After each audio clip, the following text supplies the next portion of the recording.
The Thom Hartmann Program is brought to you in part by the Aiden Forecast, an investment newsletter with weekly updates of leading market indicators and a monthly deep dive into what the details of the economy and the markets mean for investors and retirees. On the web at aidenmarkets.com. Wines have some of the highest pesticide levels in our food chain. This hour brought to you by ecowine.com. Pesticide-free wines, organic wines, imported from France by the organic wine company, ecowine.com. The Thom Hartmann Program is brought to you in part by Super Beets. Super Beets are sourced from non-GMO beets, and they're packed with dietary nitrates, helping to produce nitric oxide for more energy, stamina, and support for healthy blood pressure levels naturally. For more information, call 800-223-8242 or visit freespeechbeets.com.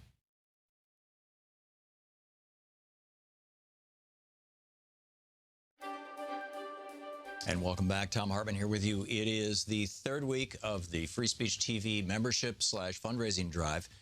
And, you know, sometimes people ask me, what's the big deal about Free Speech TV? Why should I donate to Free Speech TV? And, you know, my simple question to them would be, for example, just from the past couple of days, did you know that the Republicans in the Senate voted to make it harder for you or me or our government to know what are safe workplaces and what are dangerous workplaces? It used to be that employers had to keep a record of all the people who died or were injured in their place of work, so that if trends started developing, we could say, hey, wait a minute. Sorry, Republicans just did away with that. The Senate voted 50-48. All 50 votes were Republicans. All 48 were Democrats. To strike down a rule requires large employers to keep on an ongoing record of health and safety concerns. Did you hear about that on ABC, NBC, CBS, MSNBC, CNN, or Fox? No? Gee, I wonder why. Could it be that they don't want to offend the Republicans? Because after all, there's Sunday shows. If it's Sunday, it's Meet the Republicans, right? They've got to have access. They got to keep these people happy. They're afraid to anger them. They're afraid to offend them by telling the truth about them. So they play along with this game, which is why we continue year after year to have Republicans elected to high positions of power. This is crazy. Did you hear, for example, that last week the Republicans voted 50-48 again? All 50 votes were Republicans, to say that your internet service provider can sell all your private information. Every single click you make on your computer. And it's not just every click you make. I mean, the ISPs, literally, they can watch your mouse hover over a page. They can tell which part of the page you read the most. They can tell which articles you're looking at, what kinds of articles you're looking at, but not just generically, right down to the specific article, when you clicked on it, how long you read it, how long you spent there.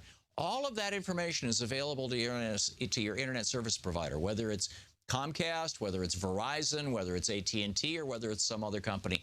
They all have that information.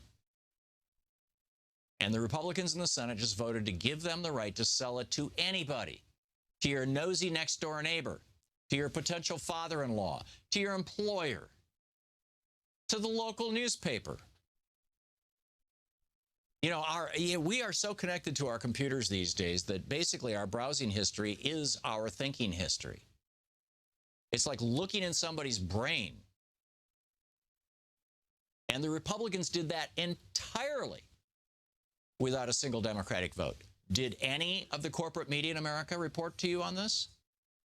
If you saw it, I didn't. Maybe it got reported. I don't think so. And why isn't that the top story? So these are the kind of things that you see covered here on Free Speech TV, because we're not afraid of the Republicans. We don't need the Republicans, and we're not taking money from the big corporations that fund the Republican Party, or the think tanks, the billionaire-funded think tanks that are funding even now NPR. We don't take any of that money. By we, I mean Free Speech TV, which, you know, we provide. Thom Hartmann Program is on Free Speech TV, but I'm not, you know, I'm here on behalf of Free Speech TV, shall we say. So this is like mind-boggling stuff.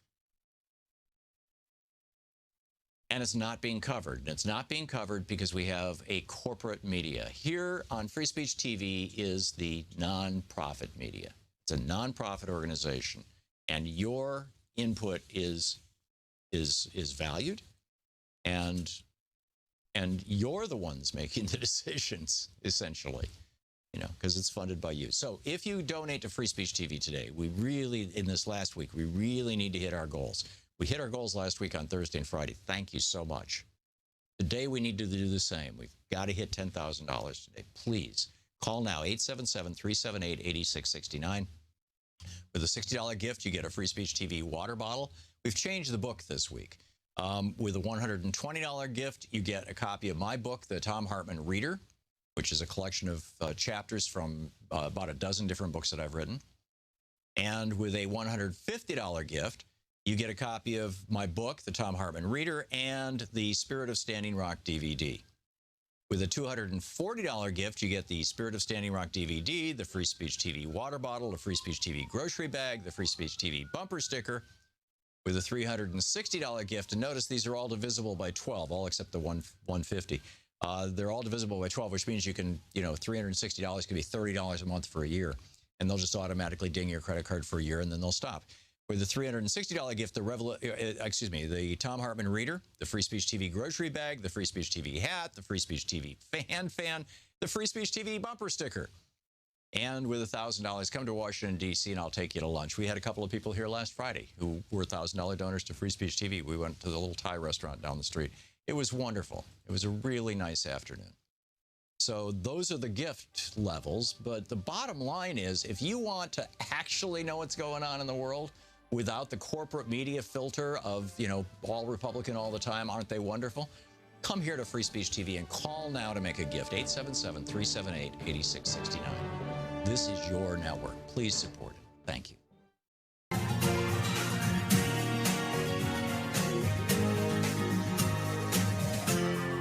This is the Thom Hartmann Program. And greetings, my friends, patriots, lovers of democracy, truth, and justice, believers in peace, freedom, and the American way, and the American may. Yes, you can tell I had a weekend. I spent all day yesterday just reading a Robert Parker novel. First day off in weeks. Boy, was it nice. Troy organized his home office. I don't know, Chris was probably making music, right? Yeah, a little bit. Yeah, there you go. And Nate, you were out having a good time? Grinding? Filming. Oh, yeah. Okay, there you go. So, we all had a good time, and we'll have to check in the, it's been a long time since we did film. So when Nate does this, I'm like, really? But anyway, a question for you. Noam Chomsky, in an interview with Jan Frel, who is the, senior editor of Alternet, Noam Chomsky basically came out and said, well, actually, I'll just read the quote because it's very straightforward, and he says it as well as anybody, probably better than I could. They're talking about Trump supporters, Trump voters. And Trump has largely consolidated this block of about, 30% of Americans. And what I have yet to see is a Trump voter who's not also a Fox News watcher. It seems like, or at least a right-wing hate radio consumer in large part. And it seems like those ecosystems are all tied together to create this, like, there's kind of one America of Fox News and Trump, and then there's the other America of everything else.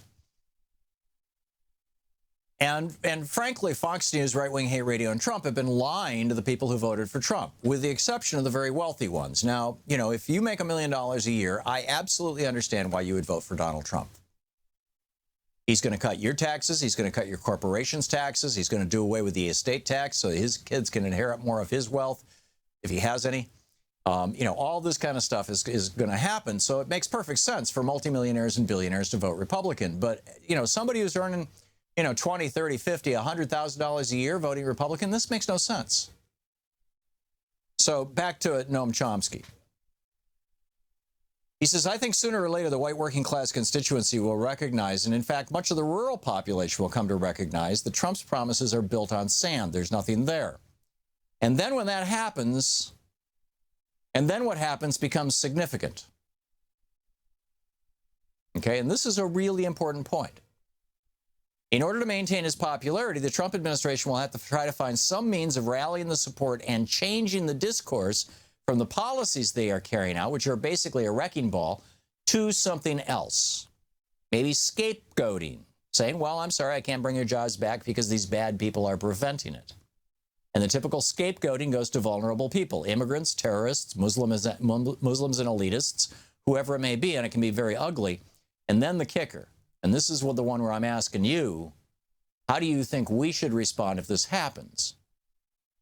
Noam Chomsky says, I think that we shouldn't put aside the possibility that there would be some kind of staged or alleged terrorist act which could change our country instantly. Now, there are some people who believe that 9/11 was a false flag operation or was staged. You know, George W. Bush was an illegitimate president. The majority of Americans didn't believe he was a legitimate president. Everybody understood that he was put into the White House by the Supreme Court. There was massive election fraud down in Florida that his brother supervised, kicking 50 to 90,000 African Americans off the ballot, off the voting rolls in Florida, so that he could get George within spitting distance. And, you know, there's people who go, oh, 9/11 is a false flag.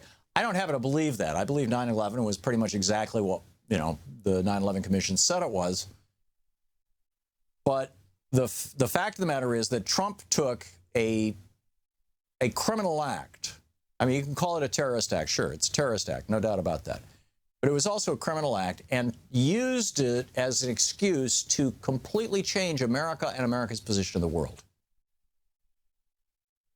He could have reacted to this the way Theresa May reacted to the terror attack in the UK last week, by saying, we are going to get back to normal. We don't let these guys change us, because when they do, they win. George Bush, on the other hand, said, we're going to change everything. Right? We're going to start spying on people. We're going to start torturing people. We're going to start shipping people to third world black sites where they'll be tortured, in many cases, to death. We're going to bomb the crap out of innocent people all over the world. And we're going to lock down political dialogue in the United States. So if Trump gets his back to the wall, and it looks every day like it's getting closer, do you expect that he will either A, engage in some kind of false flag operation? Now, I realize that's kind of Alex Jones territory. I'm very skeptical that such a thing even could happen. There's too many people in the chain, right? But B, that he could do exactly what George W. Bush did, which is take some terrorist attack, and it need not be the size of 9/11. You know, one airplane going down, or, you know, one guy shooting up 10, 20 people in God forbid, Manhattan, or, you know, even worse, out in front of Trump Tower or something like that. You know, I mean, it's like Donald Trump is doing everything he can. You know, just as an outside observer, it almost looks like he's doing everything he can to anger and provoke groups that are more likely to have unstable people in their population, simply because they are marginalized groups and they tend to be very poor groups, whether it's immigrants or whether it's Muslims, particularly refugees who are here in the United States. So how do we deal with a Reichstag fire? And do you expect there to be one? You know, where do we go with this? What do we do with this? Is it possible it could happen? So that's number one. Number two, I wanted to share with you just an astonishing story. There is a VPN company. VPN means virtual private network.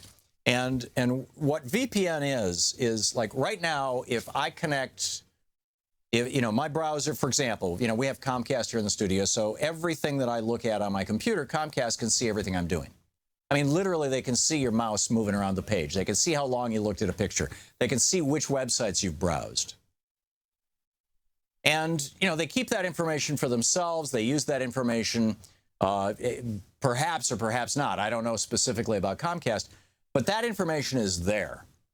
So what a VPN company does is they say, you browse through us.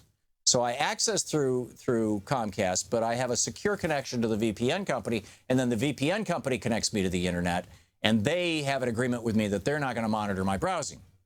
So you have private browsing.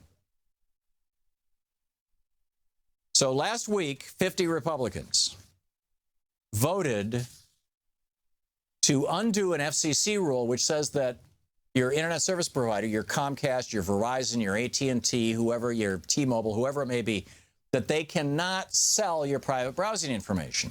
Now, I would think actually the states that would have the biggest flip out about this would be the red states, particularly Utah, because they're the biggest consumers of pornography in the United States. The poorer a state, or the more Republican a state is, the more likely they are to have a high per capita porn use. Which, you know, particularly for Republicans, might be embarrassing, particularly depending on the kind of pornography they're looking at. But it's not just porn. It's everything you're doing. I mean, these days, our internet browsing history is our mental activity. You think about, oh, gee, I wonder, you know, who's that person on TV? Are they married to somebody? How old are they? Plug their name in. Oh, so you're interested in so-and-so. What TV shows have you watched? What diseases have you looked up?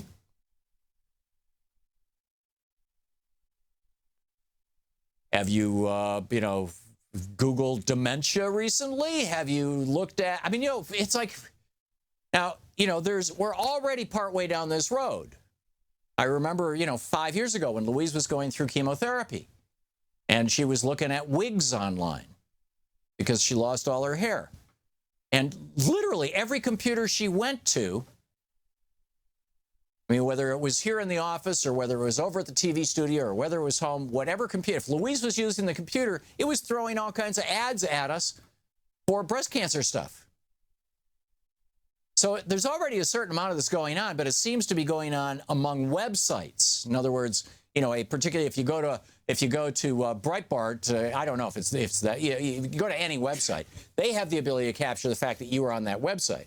And if you search on that website, they know what your search was, and then they can sell that. So that's already happening. But this goes much deeper. This is everything you've ever basically thought about. And the senators who voted for this, all Republicans, every Republican in the Senate, with the exception of 2 who did not vote no, they simply were not present, Isaacson and Rand Paul. Senator Roberts, Senator Lee, Senator Boozman, Senator Blunt, Senator Crapo, Senator Scott, Senator Cotton. If you hear me calling out your senator's name, you might want to let them know what you think about their damn vote. Senator Hatch, Senator Capito, Senator Alexander, Senator Toomey, Senator Perdue, all Republican, basically every Republican in the Senate. This is the Thom Hartmann Program. With the exception of Rand Paul and Johnny Isaacson, who simply were not there, every Republican voted for you, and every Democrat voted against it. Let them know.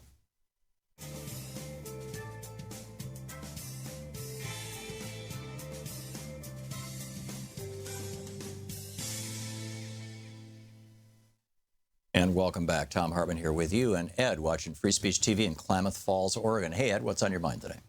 Oh, Tom, you asked the exact question. It's been bothering me for many years.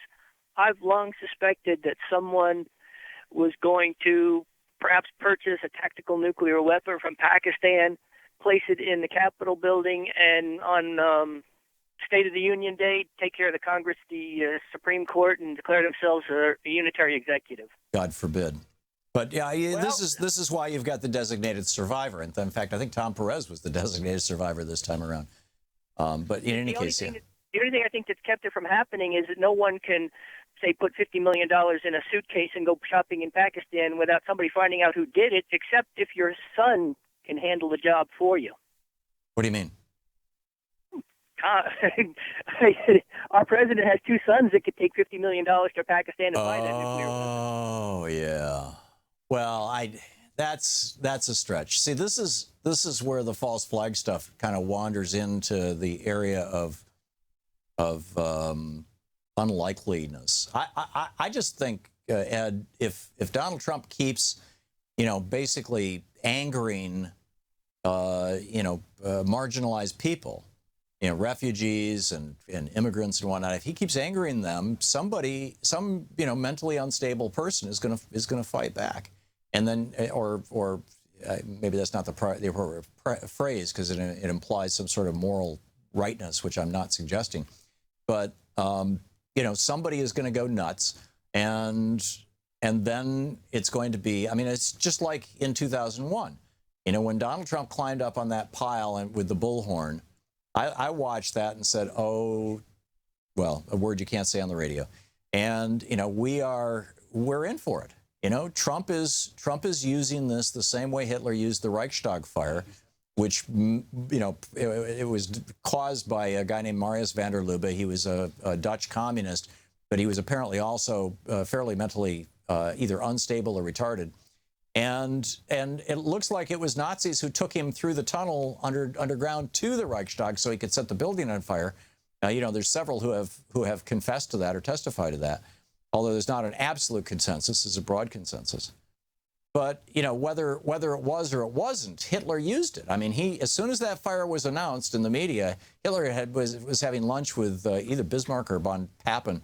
And, you know, he hopped in a car and drove. It was only 8-10 blocks from where he was having lunch, and ran over to the Reichstag building. And the radio, they didn't have television that day. The radio companies were setting up, and he grabbed a microphone and he said, "This is a sign from God, that God wants me to lead this country and stop the godless communists who just burned our building." So it could go either way, Ed. Well, you know, that's, you know, what these days there's only one way to burn down the Capitol building, and that's with a nuke. No. There's lots made out of stone, Tom. Yeah, see, there's lots of targets in this country, but you know, I get what you're saying, Ed, but that would be actually a fairly difficult one. I mean, that's hardened. There's lots and lots of soft targets. I think Trump could turn, you know, a mall attack into something. You know, Modi in India basically did this. And Duterte in the Philippines has done this. You know, turn the kind of marginalized, quote, terrorists, the protesters, into the enemies of the state. Ed, thanks for the call. Interesting little mental experiment here. Stick around, we'll be back.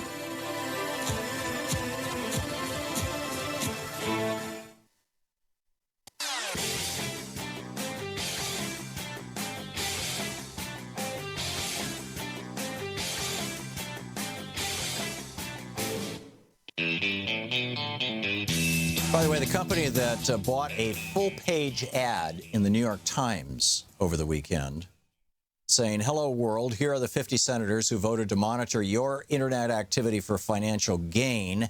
Here's what happens if this becomes law. Your internet service provider will be able to monitor you, manipulate what you see, and sell it all."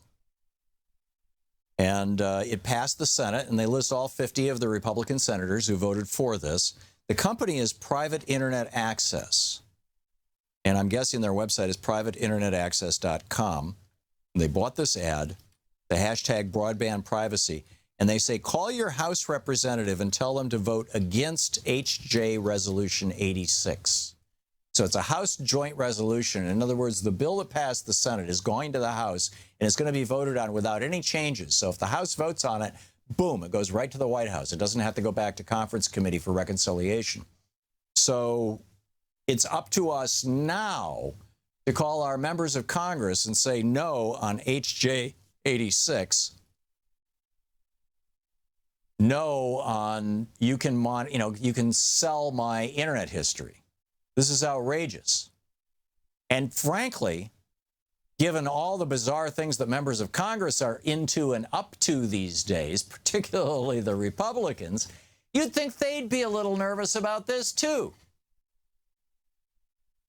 You know, it would be fascinating to look at Larry Craig's internet history. I mean, he's not in the Senate anymore, but I'm guessing we could have seen some clues to what became his public behavior. And it's not just Larry Craig.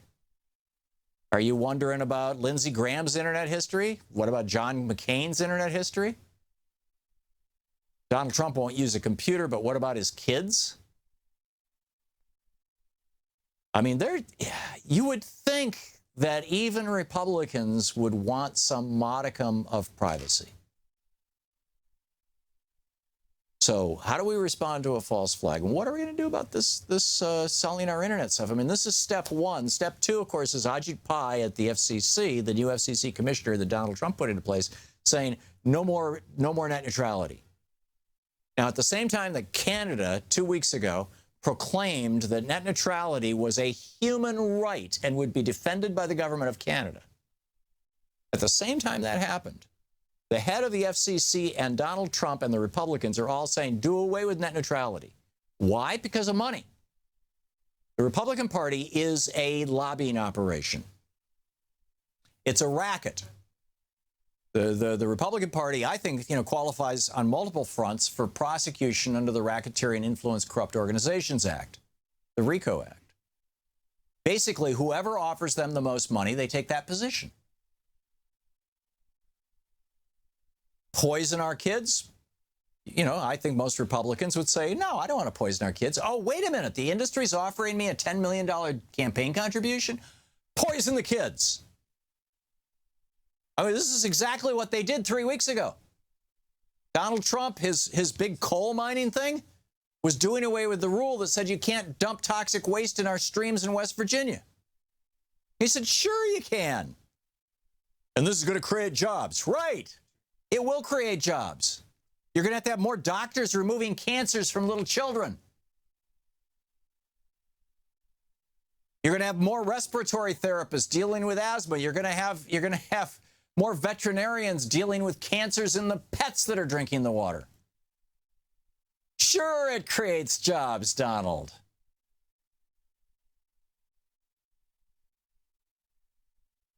And they always frame everything in that because that's something that the average, like chump carrots, the average chump, the average person who watches Fox News, listens to right-wing hate radio, and believes what those multimillionaires on TV have to say and what that billionaire in the White House has to say. They believe it, these poor suckers. And they believe that letting more poison be dumped into our rivers is going to create jobs. Actually, it's the other way around. Cleaning up the poison requires employees. So, the coal mines, they're going to be laying people off because they no longer have to process their waste. They can just dump it in a river. Takes one guy with a dump truck. So you've got this Republican operation that basically, whoever's the highest bidder. Climate change? Oh, my God, that's terrible. It's a extinction, death of human beings. I mean, you've got hundreds of millions of people right now dying from climate change. There's a famine in Yemen. There's a famine in South Sudan from climate change. And the Republicans, oh, geez, that's terrible. Oh, wait a minute. The fossil fuel billionaires are willing to give us money if we say there's no such thing? Hey, there's no such thing. And the media lets them get away with it. Because the media, our corporate media, they have to have Republican guests or they don't have a show, right? If the Republicans were to boycott the Sunday shows, which are always, 60, 70% Republicans, there'd be no show. So you've got and not to mention the fact that the big corporate media is owned by big corporations that have interlocking boards and shared interests with all these other guys. And now it's off the tax cuts. Well, what does tax cuts mean? It doesn't mean tax cuts for you and me. I mean, they'll throw us a bone, right? We'll get $100.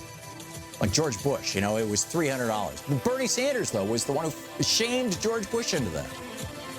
But for the people at the top, oh boy. You're listening to the Thom Hartmann Program. Call 202-808-9925. I'm betting the first thing they're going to go after is the estate tax because Donald Trump wants to be able to pass more of his money down to his kids. We'll be back.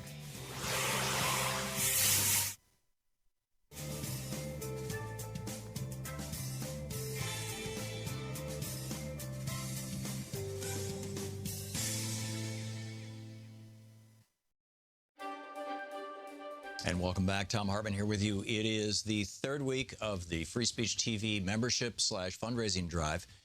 And, sometimes people ask me, what's the big deal about Free Speech TV? Why should I donate to Free Speech TV? And, my simple question to them would be, for example, just from the past couple of days, did you know that the Republicans in the Senate voted to make it harder for you or me or our government to know what are safe workplaces and what are dangerous workplaces? It used to be that employers had to keep a record of all the people who died or were injured in their place of work so that if trends started developing, we could say, hey, wait a minute. Sorry, Republicans just did away with that. The Senate voted 50 to 48. All 50 votes were Republicans. All 48 were Democrats. To strike down a rule requires large employers to keep on an ongoing record of health and safety concerns. Did you hear about that on ABC, NBC, CBS, MSNBC, CNN, or Fox? No? Gee, I wonder why. Could it be that they don't want to offend the Republicans? Because after all, there's Sunday shows. If it's Sunday, it's Meet the Republicans, right? They've got to have access. They got to keep these people happy. They're afraid to anger them. They're afraid to offend them by telling the truth about them. So they play along with this game, which is why we continue year after year to have Republicans elected to high positions of power. This is crazy. Did you hear, for example, that last week the Republicans voted 50 to 48 again? All 50 votes were Republicans to say that your internet service provider can sell all your private information. Every single click you make on your computer. And it's not just every click you make. I mean, the ISPs literally, they can watch your mouse hover over a page. They can tell which part of the page you read the most.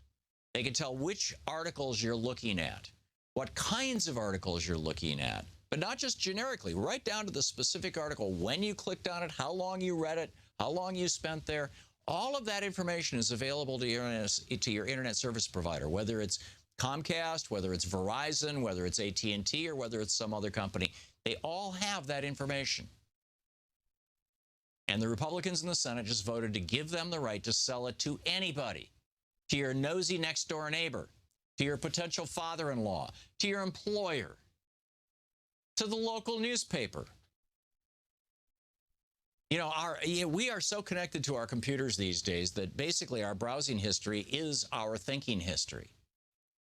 It's like looking in somebody's brain.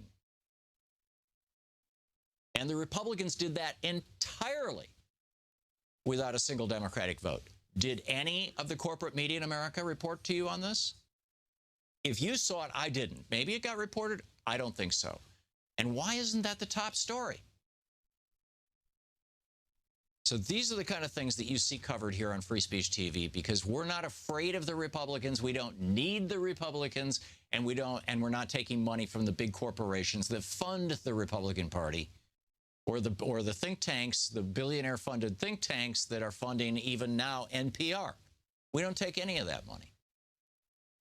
By we, I mean Free Speech TV, which, you know, we provide. Thom Hartmann Program is on Free Speech TV, but I'm not, you know, I'm here on behalf of Free Speech TV, shall we say. So this is like mind-boggling stuff. And it's not being covered. And it's not being covered because we have a corporate media. Here on Free Speech TV is the nonprofit media. It's a nonprofit organization. And your input is valued. And you're the ones making the decisions, essentially, you know, because it's funded by you. So if you donate to Free Speech TV today, we really, in this last week, we really need to hit our goals. We hit our goals last week on Thursday and Friday. Thank you so much. Today, we need to do the same. We've got to hit $10,000 today. Please call now, 877-378-8669. With a $60 gift, you get a Free Speech TV water bottle. We've changed the book this week. With a $120 gift, you get a copy of my book, The Thom Hartmann Reader, which is a collection of chapters from about a dozen different books that I've written. And with a $150 gift, you get a copy of my book, The Thom Hartmann Reader, and the Spirit of Standing Rock DVD. With a $240 gift, you get the Spirit of Standing Rock DVD, the Free Speech TV water bottle, the Free Speech TV grocery bag, the Free Speech TV bumper sticker. With a $360 gift, and notice these are all divisible by 12, all except the $150. They're all divisible by 12, which means you can, you know, $360 can be $30 a month for a year, and they'll just automatically ding your credit card for a year, and then they'll stop. With the $360 gift, the Thom Hartmann Reader, the Free Speech TV grocery bag, the Free Speech TV hat, the Free Speech TV fan, the Free Speech TV bumper sticker. And with $1,000, come to Washington, D.C., and I'll take you to lunch. We had a couple of people here last Friday who were $1,000 donors to Free Speech TV. We went to the little Thai restaurant down the street. It was wonderful. It was a really nice afternoon. So those are the gift levels. But the bottom line is, if you want to actually know what's going on in the world, without the corporate media filter of, all Republican all the time. Aren't they wonderful? Come here to Free Speech TV and call now to make a gift. 877-378-8669. This is your network. Please support it. Thank you.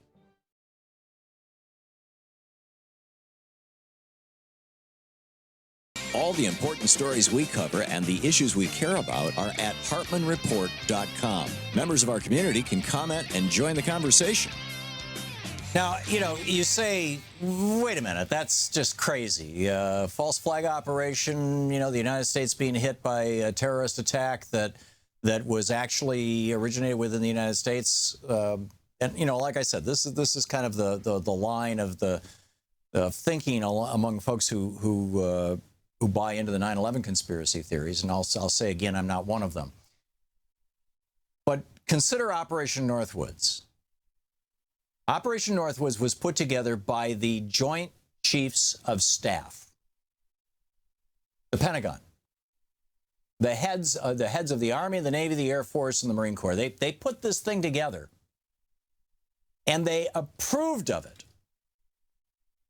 The chairman of the Joint Chiefs of Staff, it was Lyman Lemnitzer, he signed off on it, and he sent it to the Secretary of Defense.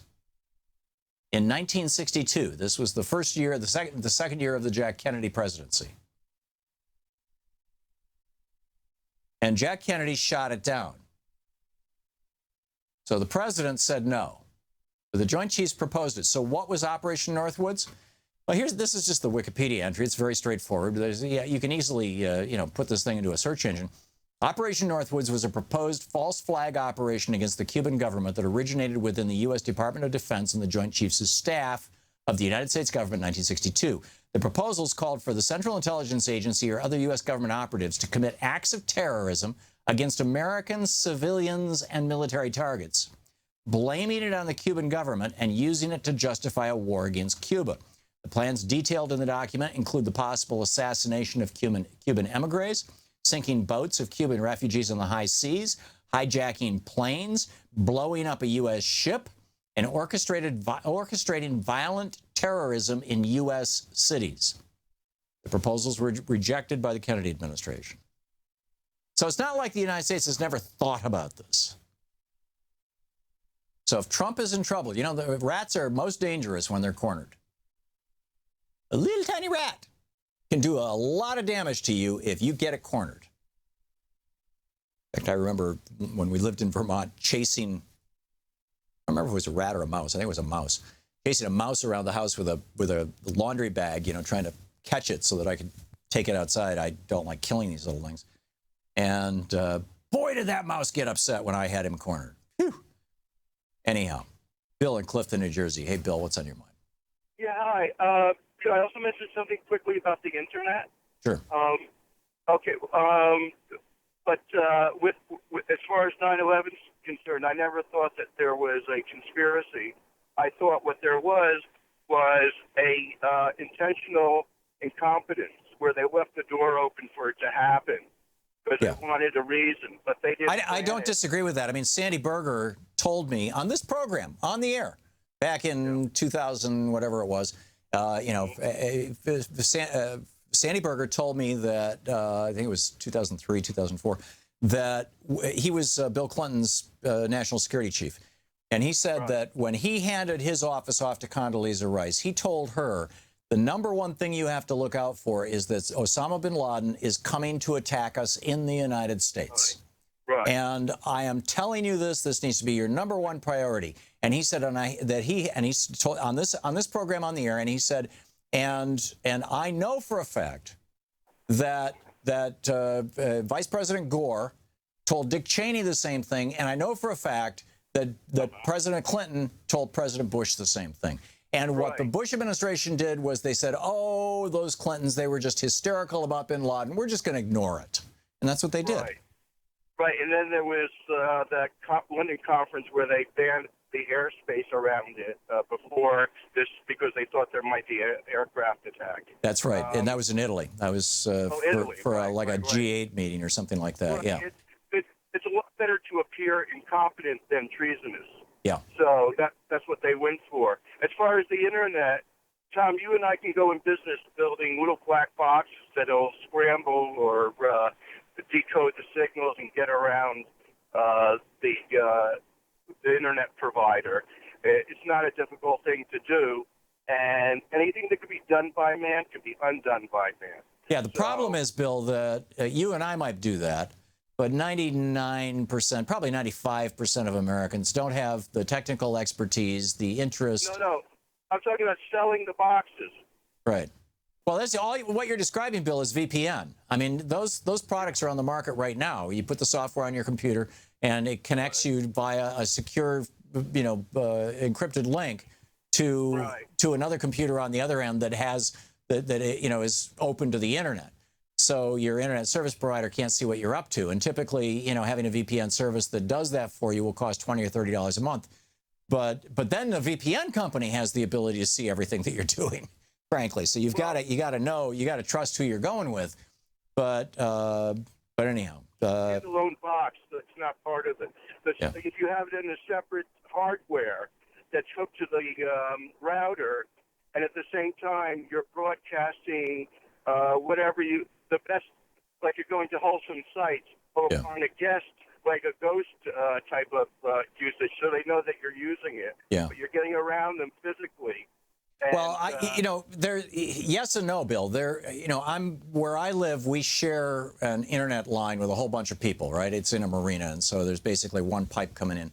And so I wanted a little more substantial measure of privacy for my internet traffic than sharing all my, I'm guessing probably anybody who's a good hacker could, since it's all basically one intranet on our side, on the water side of the thing.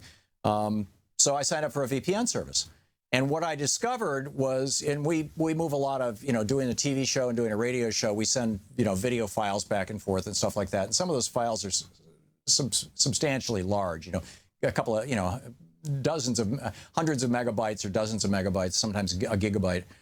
And what I discovered was that when I ran my data through a VPN, the company, and I believe it's Comcast that provides our internet service down there, the company that is providing the internet service throttled it so that I couldn't get anything more than about a 2 megabit upload or a 5 megabit download.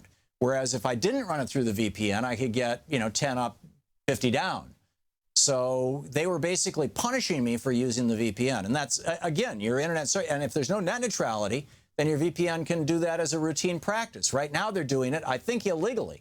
I think this was banned by the FCC some while ago. But yeah. Bill, I got to move along, but thank you for the call. A lot of issues on the table here. Dave in Radcliffe, Kentucky. Hey, Dave, what's up? Yeah, hey, Tom. I wanted to answer the question that Noam Chomsky posed. Right. Yeah, I think it's almost inevitable it's going to happen because instead of using the term false flag, why don't we use the truism in politics, let no good disaster go to waste? Right. Because that's almost inevitably what anyone's going to do, and especially an opportunistic presidency like Trump administration. Yeah. And, I mean, just this weekend he cut despite the huge budget increase to the Defense Department, he zeroed out all defense research concerning climate change and alternative fuel. So that, which is crazy, because the Pentagon, of all the government agencies that are concerned about climate change, I mean, NOAA and EPA are at the top of the list, but the Pentagon is perhaps even above them, because the Pentagon has flipped out about climate change.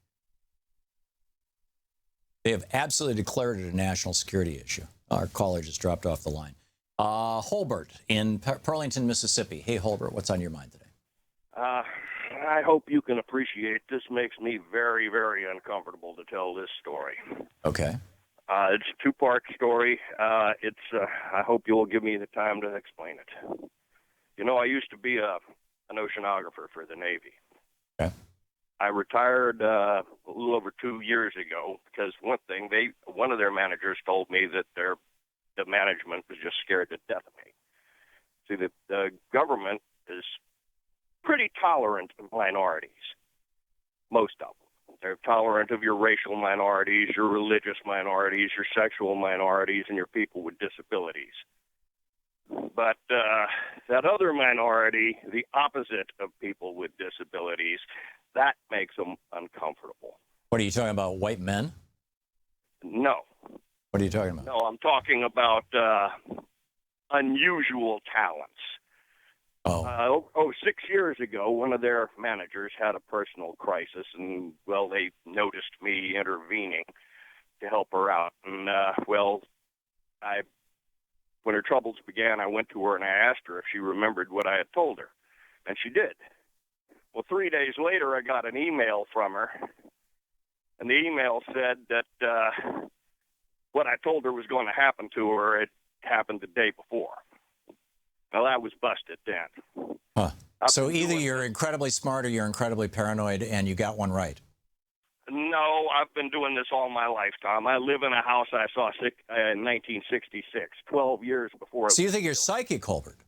Yes. Okay. I am very psychic. All right. I won't discount that. Question about nuclear false flag. Mm-hmm. Well, in the morning of September 1st, 2008, I had a dream about it. I saw it. Somewhere in this world, there is a port city that's, well, and to quote Sarah Connor, anybody not wearing 2 million sunblock is going to have a very, very bad day. 2 low-kiloton nuclear devices were used. I had the same dream the following winter. Still, 2 low-kiloton nuclear devices. Now, you're not going to like this part, Tom, but whatever. It's too big a coincidence to ignore. In September of 2013, 2 P-61 Mod 11 tactical nukes were misappropriated from Dice Air Force Base and sent to Charleston, South Carolina. Do we know where they are now? This is the strangest story I've ever heard, and it's from the internet, but still, because of my 2 dreams, I can't ignore it. The same day the story broke, Senator Lindsey Graham from South Carolina said, we've got to attack Syria right now or Charleston could get nuked. In other words, the 3 nukes, it was actually at first. The following month, one of them exploded on the floor of the Atlantic, 600 miles off the coast. The next thing that happened is the two missing nukes were sent to Norfolk, Virginia, where they were loaded aboard the Maersk, Alabama, the one that was hijacked by the Somali pirates a few years ago. Where it next turned up in Victoria Harbor in Seychelles.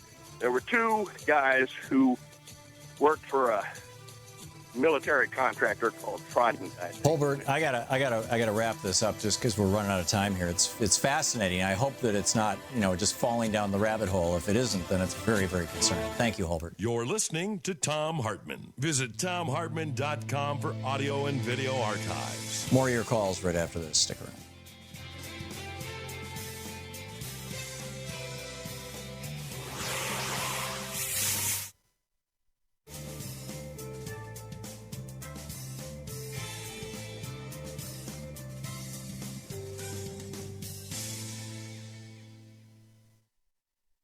Welcome back. Thom Hartmann here with you, and Lisa in San Francisco. Hey, Lisa, thanks for watching Free Speech TV on DirecTV. What's up?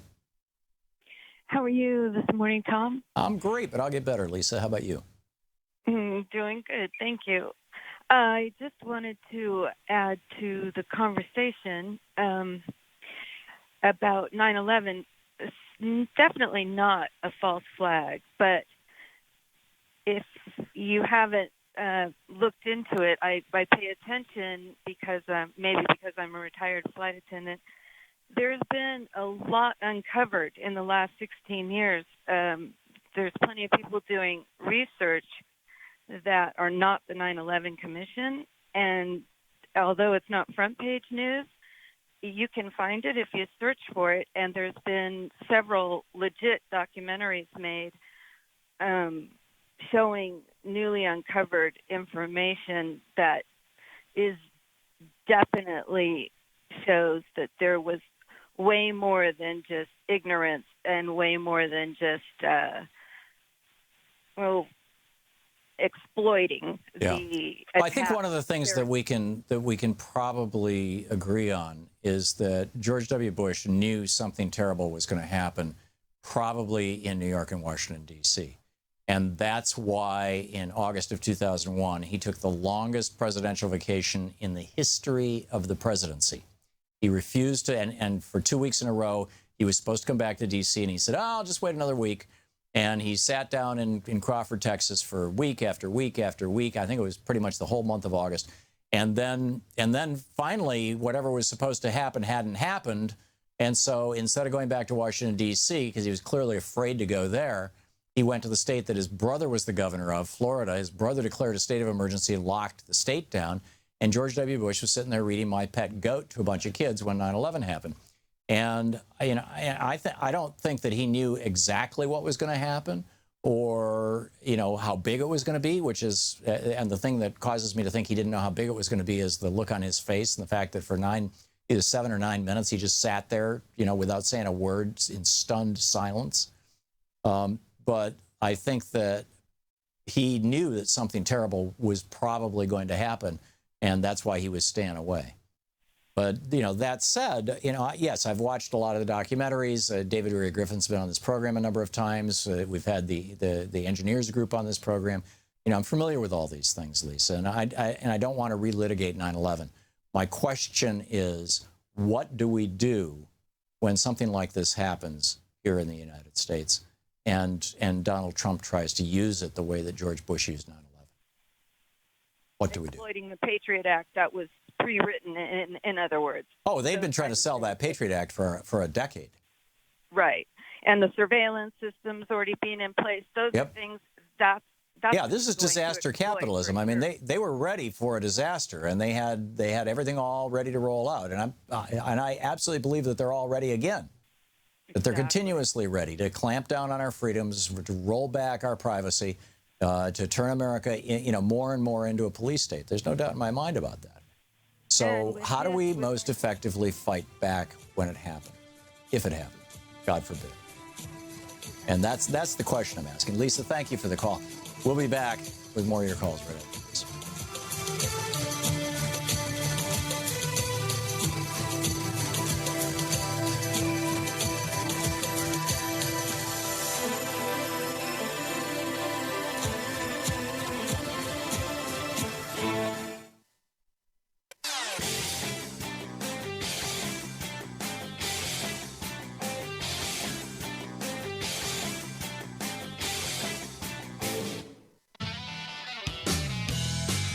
Welcome back. Thom Hartmann here with you, and Beverly in McHenry, Illinois. Hey, Beverly, what's up? Hi, Tom. I want to say that I agree with you, or with that analogy. I had always thought something like that was going to happen. That's part of his and Bannon's MO. I'd like to pose, and I know it's not identical, but the idea of when you're dealing with people that have nothing to lose, there's desperation, it becomes real easy, obviously, to try and divide us by blaming somebody else. Yep. That's the easy way. Isn't that similar, obviously not identical, to how ISIS, the way we talk about how ISIS radicalizes people, disenfranchised people? Yep. This is somewhat what they're doing, yet they don't see it. And maybe the only alternative I can think of, obviously, if this isn't going to happen, if it's going to happen in short order, we're too late. I think we need to engage Republicans more. I like what Michael Moore did that last couple of weeks for Hillary when he went into Trump land and tried to educate them. If we had more, not just famous people or politicians, but different focus groups, study groups, a way of reaching out, because we get everybody to vote on, be it the Second Amendment things or religious things, they're all on social things, because nobody knows how to focus on the financial or more practical aspects, which is why they shoot themselves in the foot. Yeah. Yeah, it's... So Go ahead. Yeah, I really wish we could reach out more. I would love to do something like that. Maybe one of these days. I don't know. But yeah. Well, and there's a spectrum of stuff that can be used. I mean, it's at a certain level, the Republican response to our revolution and the indivisible groups, showing up at congressional town halls has been to declare them essentially terrorists and freak out about them. Right now in Russia, you've got, this giant mobilization across the country of people who are opposed to the corruption that is endemic among the billionaire and oligarch class in that country that seems to be facilitated by the government, or at least some in the government, and it's produced some serious opposition. And if that is used to push back, if that is used to say, oh, these are the bad guys, the protesters, then that could be the formula that's all, that Trump would also use, because the protesters are being demonized here in the United States as well. I mean, there's lots of different ways to do this, but the question is, how do we respond when it happens? Beverly, thank you for the call. Excellent points all. Carrie in Pipe Creek, Texas. Hey, Carrie, what's up? Hey, Tom. Thanks for taking my call. I just wanted to remind everybody out there, which people, I don't know, our attention spans are so short now, that this guy is the guy who may have probably sexually abused women. He thinks it's okay to grope women's private parts. He has no respect for women, in my opinion, other than to make them subjects. He thinks the Central Park Five guys are still guilty. He never specifically condemned white supremacists, and he's the biggest liar that we've seen. People forget this, and now... So how does that inform, Carrie, how does that inform how we should respond if there is an attack against the United States, whether it's false flag or not? If there's an attack against the United States that Donald Trump tries to use the way George Bush used 9/11 to fundamentally change the laws and the nature and the character of our country? Well, that's the other thing. I mean, if something were to happen, who would we go to believe? Who would we get the actual story from? It would not be President Trump. And whatever he says, if that happens, which heaven forbid it wouldn't, but I'm thinking now that that's going to be the next trick. Well, this is a big problem. What would we do? Who would we go to? Yeah, exactly. I mean, look at what happened after 9/11. Party that is completely not working. Yeah, look at what happened after 9/11, Carrie. You had the entire media roll over. You had Judy Miller at the New York Times propagandizing for a war against Iraq. You had MSNBC firing Phil Donahue because and Jeff Cohen because they had the temerity to question whether we should be going to war in Iraq. And suggesting that the Bush administration was lying to us. Now, I mean, how are they going to help us? Well, hopefully they've learned some lessons, but I don't think so. I see them echoing lies constantly. They're not speaking truth to power. They're not calling out the Republicans for stuff that they're doing, like selling off our internet browsing history and all this other kind of stuff. The media are, if a story is unfavorable to Republicans, the stream rule, for example, I thought that was it. When Trump's first official action was to say coal companies can dump more poisons in the river, and this is our jobs program. I thought, this is it. The media is going to expose him for the fraud he is. They didn't. They just played Trump saying, oh, we're going to get more jobs. This is worth $50 million worth of, revenue. Actually, it was profit for the coal companies. It's a $50 million job. This is a great thing. And they just let the lie stand. And over and over and over, they've done the same thing. Carrie, thank you for the call. I am very, very concerned about the state of our media because they are running on an entirely a profit motive. And they believe that they must have Republican guests in order to have shows. And so they're always going to suck up to these Republicans. This is a problem for a democracy. You're listening to Thom Hartmann.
The Thom Hartmann Program is brought to you in part by the Aiden Forecast, an investment newsletter with weekly updates of leading market indicators and a monthly deep dive into what the details of the economy and the markets mean for investors and retirees.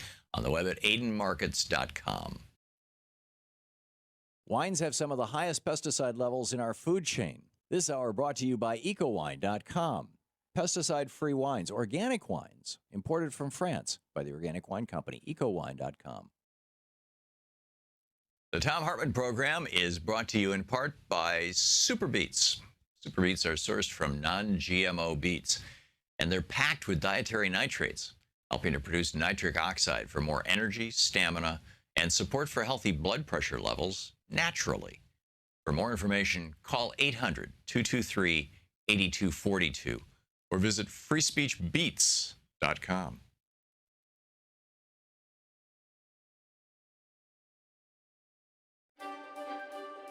And welcome back. Thom Hartmann here with you. It is the third week of the Free Speech TV membership / fundraising drive. And, you know, sometimes people ask me, what's the big deal about Free Speech TV? Why should I donate to Free Speech TV? And, you know, my simple question to them would be, for example, just from the past couple of days, did you know that the Republicans in the Senate voted to make it harder for you or me or our government to know what are safe workplaces and what are dangerous workplaces? It used to be that employers had to keep a record of all the people who died or were injured in their place of work so that if trends started developing, we could say, hey, wait a minute. Sorry, Republicans just did away with that. The Senate voted 50 to 48. All 50 votes were Republicans. All 48 were Democrats. To strike down a rule requires large employers to keep on an ongoing record of health and safety concerns. Did you hear about that on ABC, NBC, CBS, MSNBC, CNN, or Fox? No? Gee, I wonder why. Could it be that they don't want to offend the Republicans? Because after all, there's Sunday shows. If it's Sunday, it's Meet the Republicans, right? They've got to have access. They got to keep these people happy. They're afraid to anger them.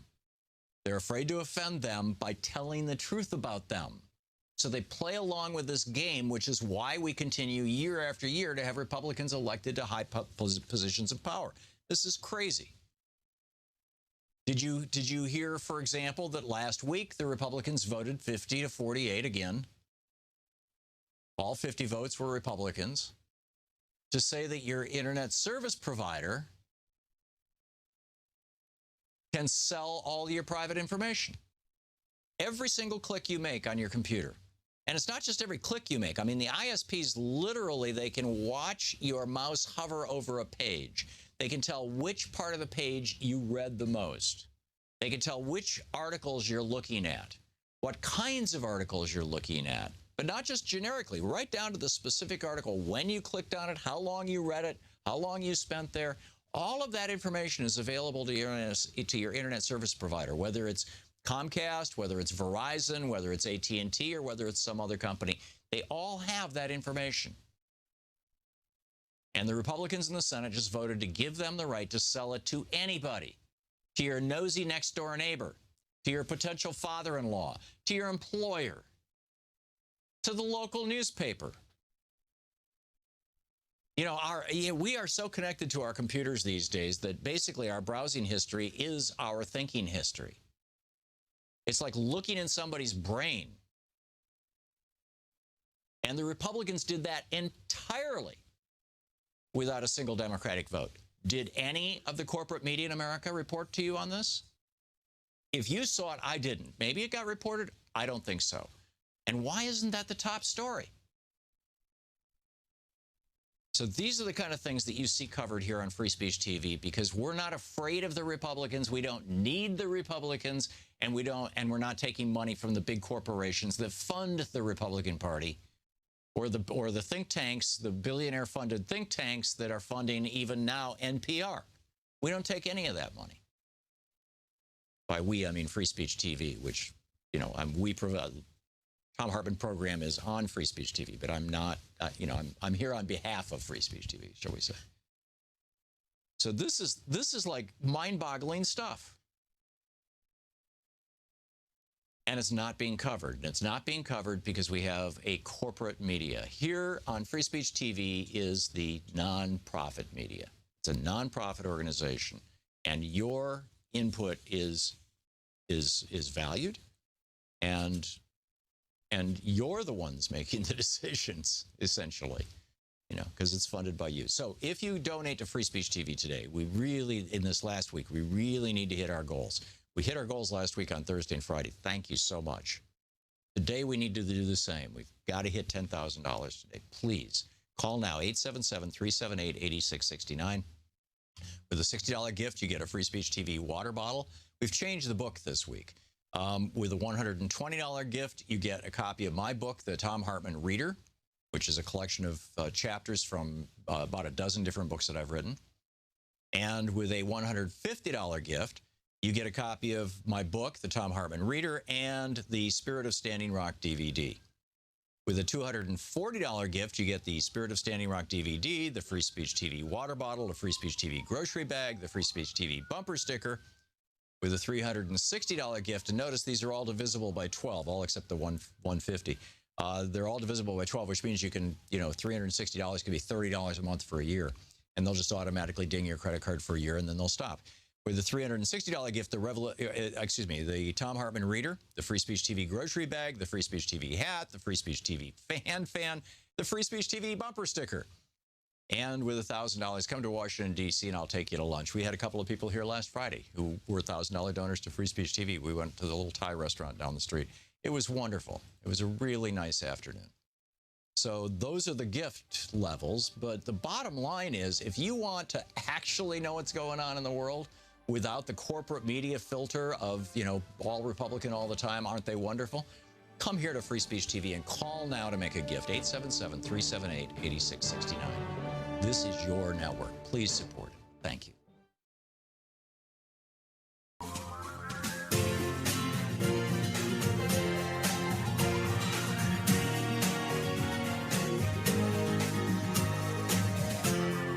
This is the Thom Hartmann Program. We were talking in the last hour about what happens if there's a terrorist attack in the United States, whether it's a false flag or a legitimate, if there is such a thing, terrorist attack. And the Trump administration decides to use it the same way that the Bush administration used 9/11. 9/11 had, no matter what conspiracy theory or what, you know, line of you know, research, 9/11 Commission, whatever you may be looking at or employing or using, whatever it may be, none of them say that it was Iraq. Right? Iraq had nothing to do with 9/11, period. Everybody agrees to this. And yet, George W. Bush used 9/11 to get us into a war in Iraq, which he had been planning in 1999 when he was meeting with Mickey Herskowitz, who was writing his autobiography, writing George Bush's autobiography, A Charge to Keep, his book, that had to come out before the election, because you got to have a book out if you're going to run for president. And Bush was saying, you know, if I become president, I'm going to invade Iraq. And I'm going to get political capital from being a wartime president, and I'm going to use that political capital to privatize Social Security, which is exactly what he tried to do.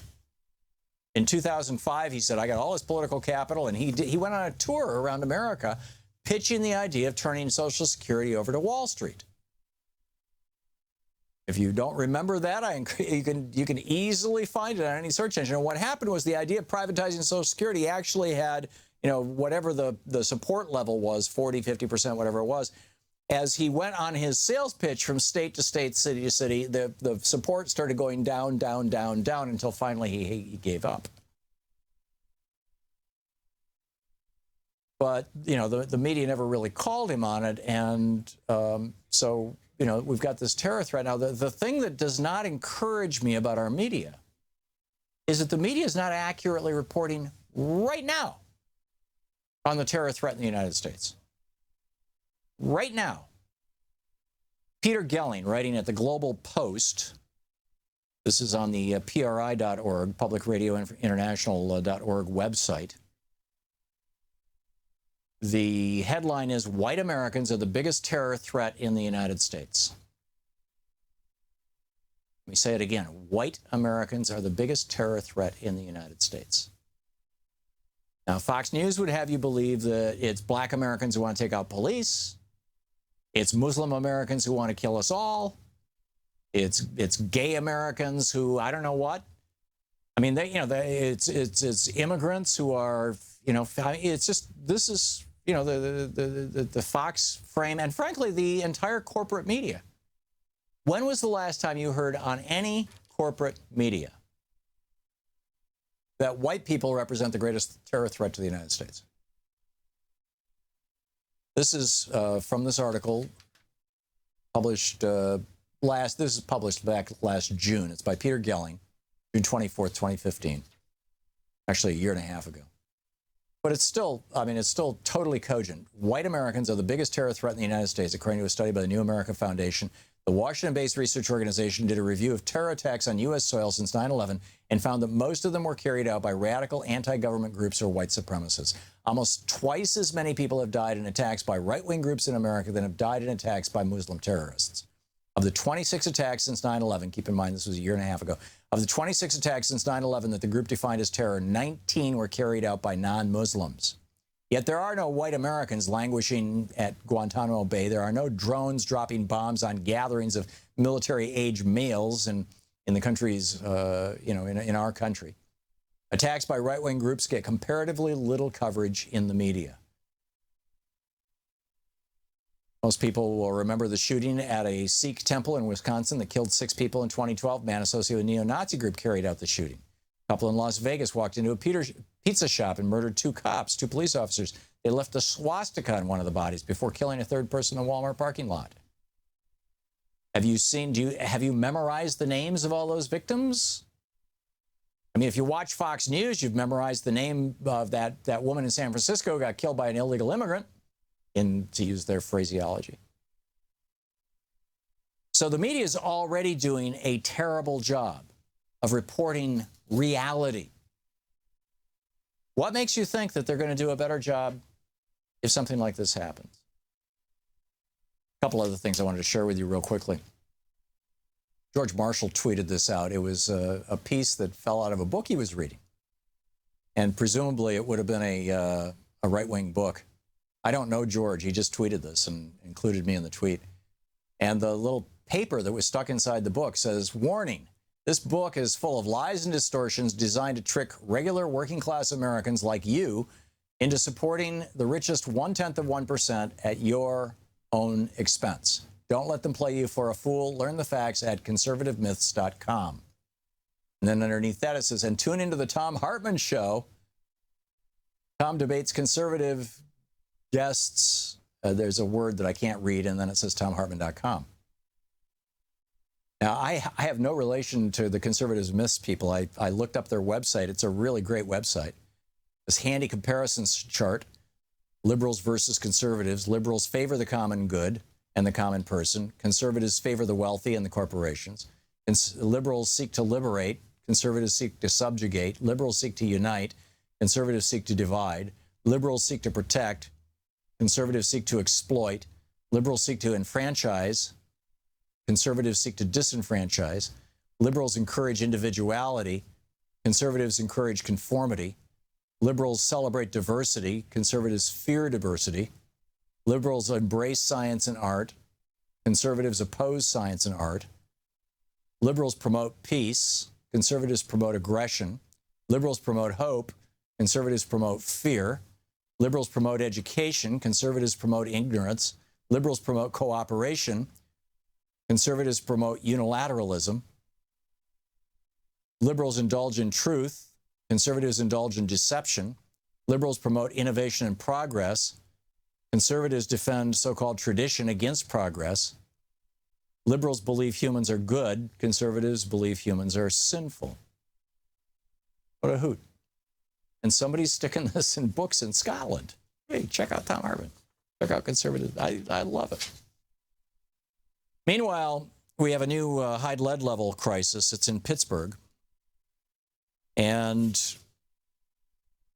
this is the Allegheny Front, AlleghenyFront.org.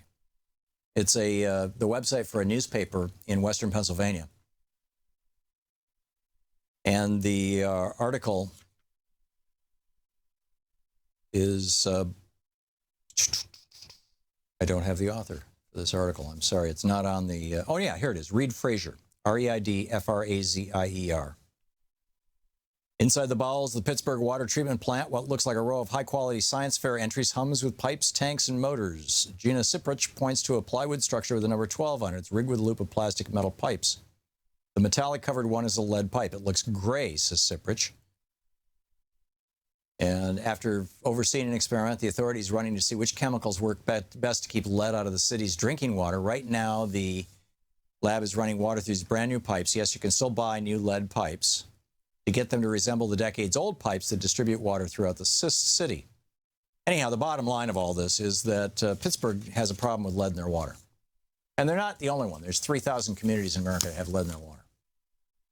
But like the headline says the whole thing, as in Flint, cost-cutting may be to blame for Pittsburgh high lead levels. Pittsburgh has had lead pipes for a long time, but it hasn't had a widespread problem with lead in its drinking water until recently. The reason why levels have climbed over the federal limit is still under investigation, but most observers agree that the decision to switch to a cheaper, less effective treatment chemical likely played a major role. So, yeah, let's just, we don't need no stinking EPA. Little lead in the water, so it screws with kids' IQ for the rest of their lives. If we do it in poor neighborhoods, it'll let us promulgate the myth that poor people are dumber, when actually they're just suffering from lead poisoning. So it's incredible. It's incredible what's going on. And then Scott Pruitt, he lied 4 times on ABC This Week. And Joe Rahm over at Center for American Progress's blog, Think Progress, is calling him out on his lies. I'll share those with you after the break. And also the Republicans just voted to, if you work in any kind of a dangerous workplace, you are in big trouble now, given what the Republicans just did. I'll tell you about that, too. This is the Thom Hartmann Program. And, of course, we'll be picking up your phone calls on any of the topics we've been talking about today. Stick around. We'll be right back.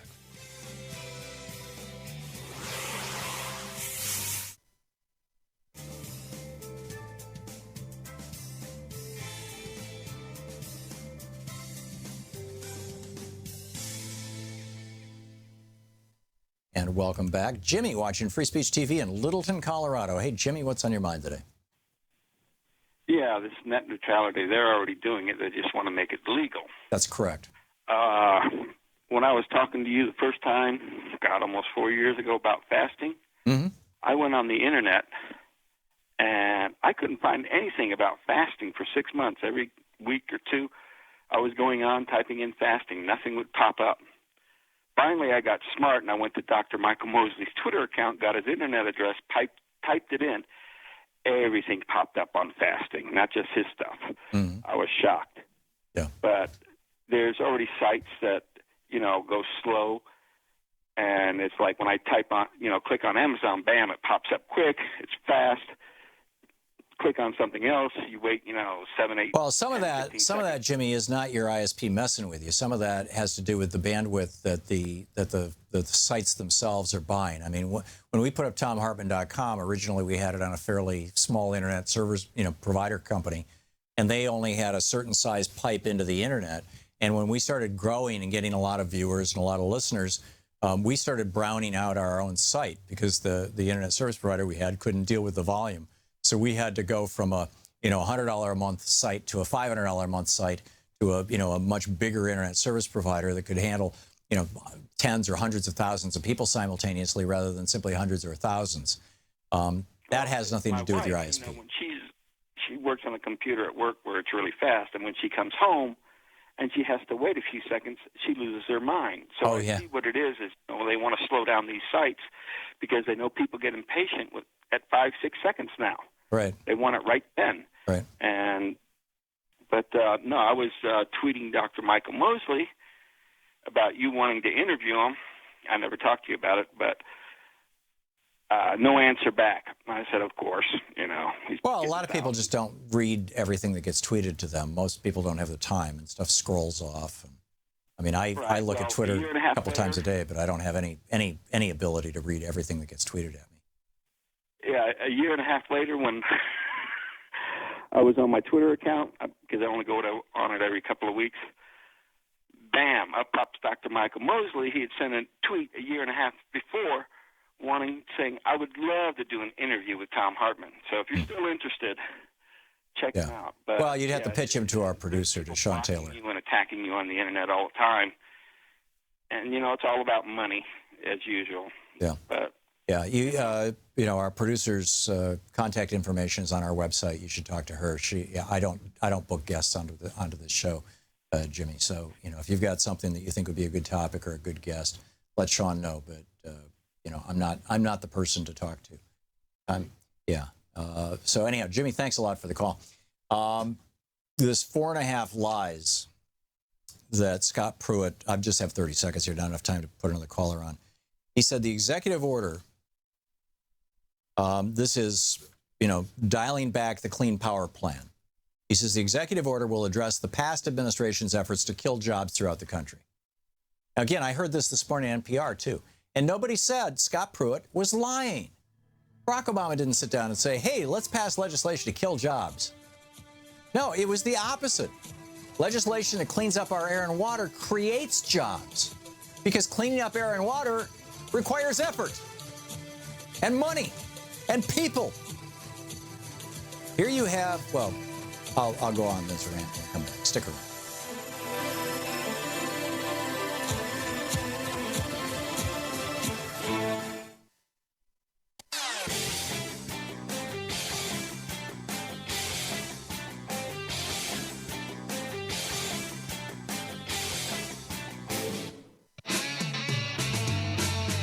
Okay, welcome back. The lies that Scott Pruitt told. Did you catch NPR this morning? Did you look at television or whatever? And did you hear the big story of the week? That a member of the President of the United States' cabinet, the guy who is in charge of the EPA, Scott Pruitt, went on national television and repeatedly lied to the press and the American people, and the press did not bother on catching him on his lies. Didn't bother at all. This was on ABC This Week, Sunday show. Scott Pruitt, he's talking about the plan, the president's Clean Power Plan, which says that power plants that are using coal have to clean up the crap that they're pumping into the air. Now, cleaning up that crap actually creates jobs. Somebody's got to design the scrubbers. Somebody's got to build the scrubbers. Somebody's got to install the scrubbers. Somebody's got to periodically clean the scrubbers. These are all jobs. So making our air cleaner creates jobs. And Trump wants to do away with that. In fact, he's going to sign an executive order probably tomorrow doing away with that. Which means that all those people who've been hired to create clean air for us are going to lose their jobs. So Obama create jobs, Trump destroy jobs. But here's what Scott Pruitt said, and I quote, the executive order, he's talking about Trump's repealing the Clean Power Plan. The executive order will address the past administrations, that would be President Obama. The executive order will address the past administration's efforts to kill jobs throughout the country. It's a bald-faced lie. Right straight up. I mean, at that point, a light should have gone off and a buzzer sounded and a giant hook should have come out from the side right around his head. Pull him off the stage. This guy is feeding us something you can't say on the air.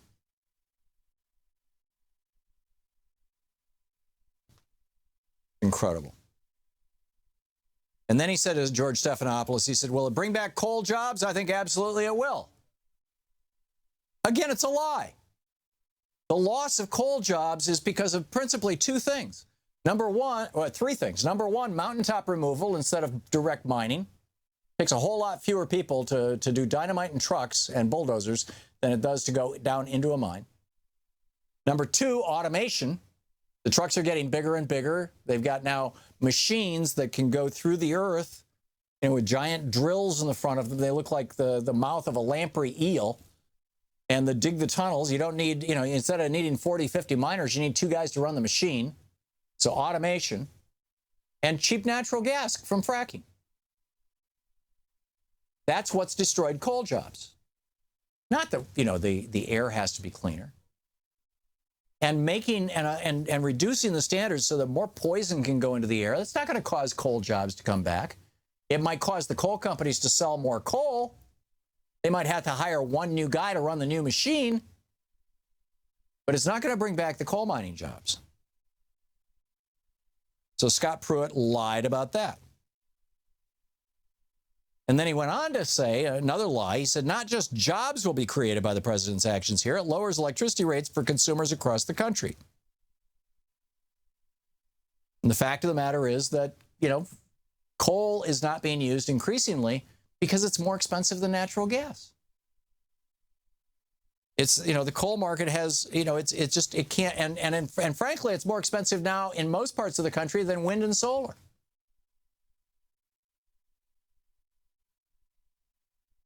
And then Pruitt, and then, Stephanopoulos says, the message you're sending to the rest of the world is that you don't believe climate change is serious. It's shocking to see such a degree of ignorance from the United States. This is George Stephanopoulos quoting Mario Molina, a Nobel Prize-winning scientist. And Pruitt lies in response to that. He says, George, we're actually at pre-1994 levels right now with regard to our CO2 footprint. Why is that? Largely because of innovation and technology in the coal sector and the natural gas sector. Well, yeah, our CO2 levels are at 94 levels because we have had these regulations. But Pruitt wants to blow up the regulations. And then another lie. Scott Pruitt says, China and India, the largest producers of CO2 internationally, get away scot-free. They don't have to take steps until 2030. We penalize ourselves through lost jobs while China and India don't take steps to address the issue internationally. So Paris was just a bad deal. Well, first off, this is Joe Rahm speaking at the Think Progress blog. And first off, in Paris, most of the major countries in the world made commitments for 2013. That was the deal. Second, what made Paris possible was that Obama got China to commit to serious action long before 2030. In other words, Pruitt was lying. China pledged in 2014 to double its use of carbon-free energy sources by 2030 and to peak in coal use by 2020. Within weeks, they pledged to cap coal emissions by 2020. They've been cutting coal use and replacing it with clean energy so rapidly that it appears that China peaked in coal use back in 2013. And they're already plateauing on CO2 emissions. They're regulating. But see, Pruitt and his buddies are wholly owned subsidiaries of Koch Industries, ExxonMobil, Devon Energy, Massey Coal. I mean, the coal companies, the oil companies, the natural gas companies, the fracking companies, they own this man, Scott Pruitt. They own the Republican Party to the point that these people will look you in the eye and lie to you about science. Now, they will go to their doctor, and if they've got gonorrhea, they're going to ask for the penicillin or the antibiotic because, then they believe in science. But if you tell them that the planet is warming up and it's killing people right now, hundreds of millions of people right now are dying from climate change, especially in the Middle East, they go, oh, that's just a lie. They are liars, owned by the fossil fuel industry. You're listening to the Thom Hartmann Program. Call 202-808-9925. And the worst part of it is that our media will not call them out. This is disgusting.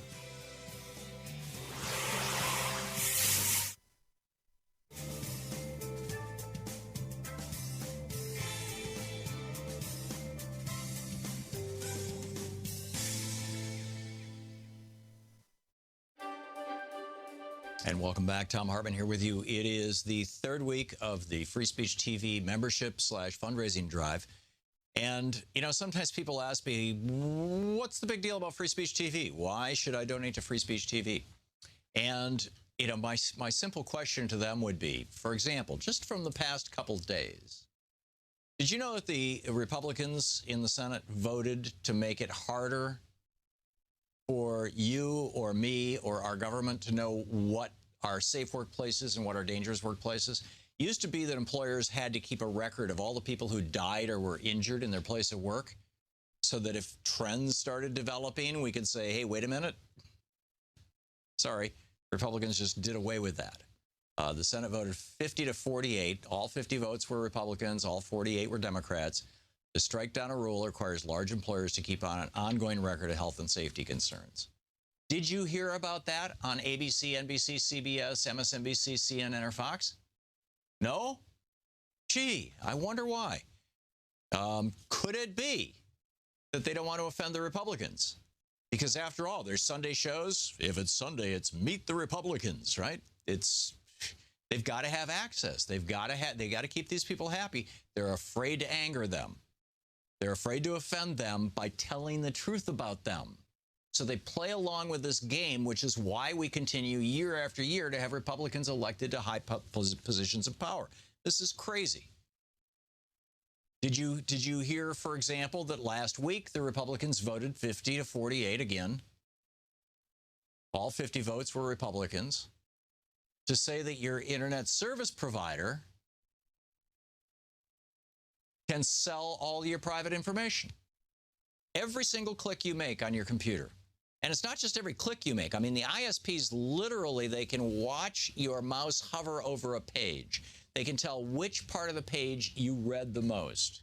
They can tell which articles you're looking at, what kinds of articles you're looking at, but not just generically, right down to the specific article, when you clicked on it, how long you read it, how long you spent there.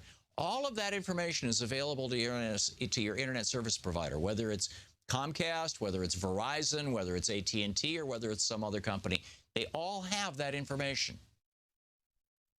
And the Republicans in the Senate just voted to give them the right to sell it to anybody, to your nosy next-door neighbor, to your potential father-in-law, to your employer, to the local newspaper. You know, we are so connected to our computers these days that basically our browsing history is our thinking history. It's like looking in somebody's brain. And the Republicans did that entirely without a single Democratic vote. Did any of the corporate media in America report to you on this? If you saw it, I didn't. Maybe it got reported. I don't think so. And why isn't that the top story? So these are the kind of things that you see covered here on Free Speech TV, because we're not afraid of the Republicans. We don't need the Republicans, and we're not taking money from the big corporations that fund the Republican Party, or the think tanks, the billionaire-funded think tanks that are funding even now NPR. We don't take any of that money. By we, I mean Free Speech TV, which, you know, we provide. Thom Hartmann Program is on Free Speech TV, but I'm not, you know, I'm here on behalf of Free Speech TV, shall we say. So this is like mind-boggling stuff. And it's not being covered. And it's not being covered because we have a corporate media. Here on Free Speech TV is the nonprofit media. It's a nonprofit organization, and your input is valued, and you're the ones making the decisions, essentially, you know, because it's funded by you. So if you donate to Free Speech TV today, we really, in this last week, we really need to hit our goals.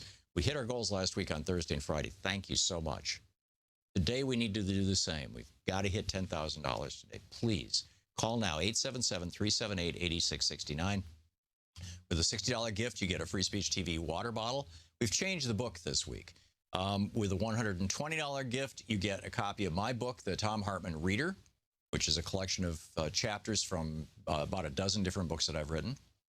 And with a $150 gift, you get a copy of my book, The Thom Hartmann Reader, and the Spirit of Standing Rock DVD. With a $240 gift, you get the Spirit of Standing Rock DVD, the Free Speech TV water bottle, the Free Speech TV grocery bag, the Free Speech TV bumper sticker. With a $360 gift, and notice these are all divisible by 12, all except the 150. They're all divisible by 12, which means you can, you know, $360 could be $30 a month for a year, and they'll just automatically ding your credit card for a year, and then they'll stop. With the $360 gift, the Thom Hartmann Reader, the Free Speech TV grocery bag, the Free Speech TV hat, the Free Speech TV fan, the Free Speech TV bumper sticker. And with $1,000, come to Washington, D.C., and I'll take you to lunch. We had a couple of people here last Friday who were $1,000 donors to Free Speech TV. We went to the little Thai restaurant down the street. It was wonderful. It was a really nice afternoon. So those are the gift levels. But the bottom line is, if you want to actually know what's going on in the world without the corporate media filter of, all Republican all the time, aren't they wonderful? Come here to Free Speech TV and call now to make a gift. 877-378-8669. This is your network. Please support it. Thank you.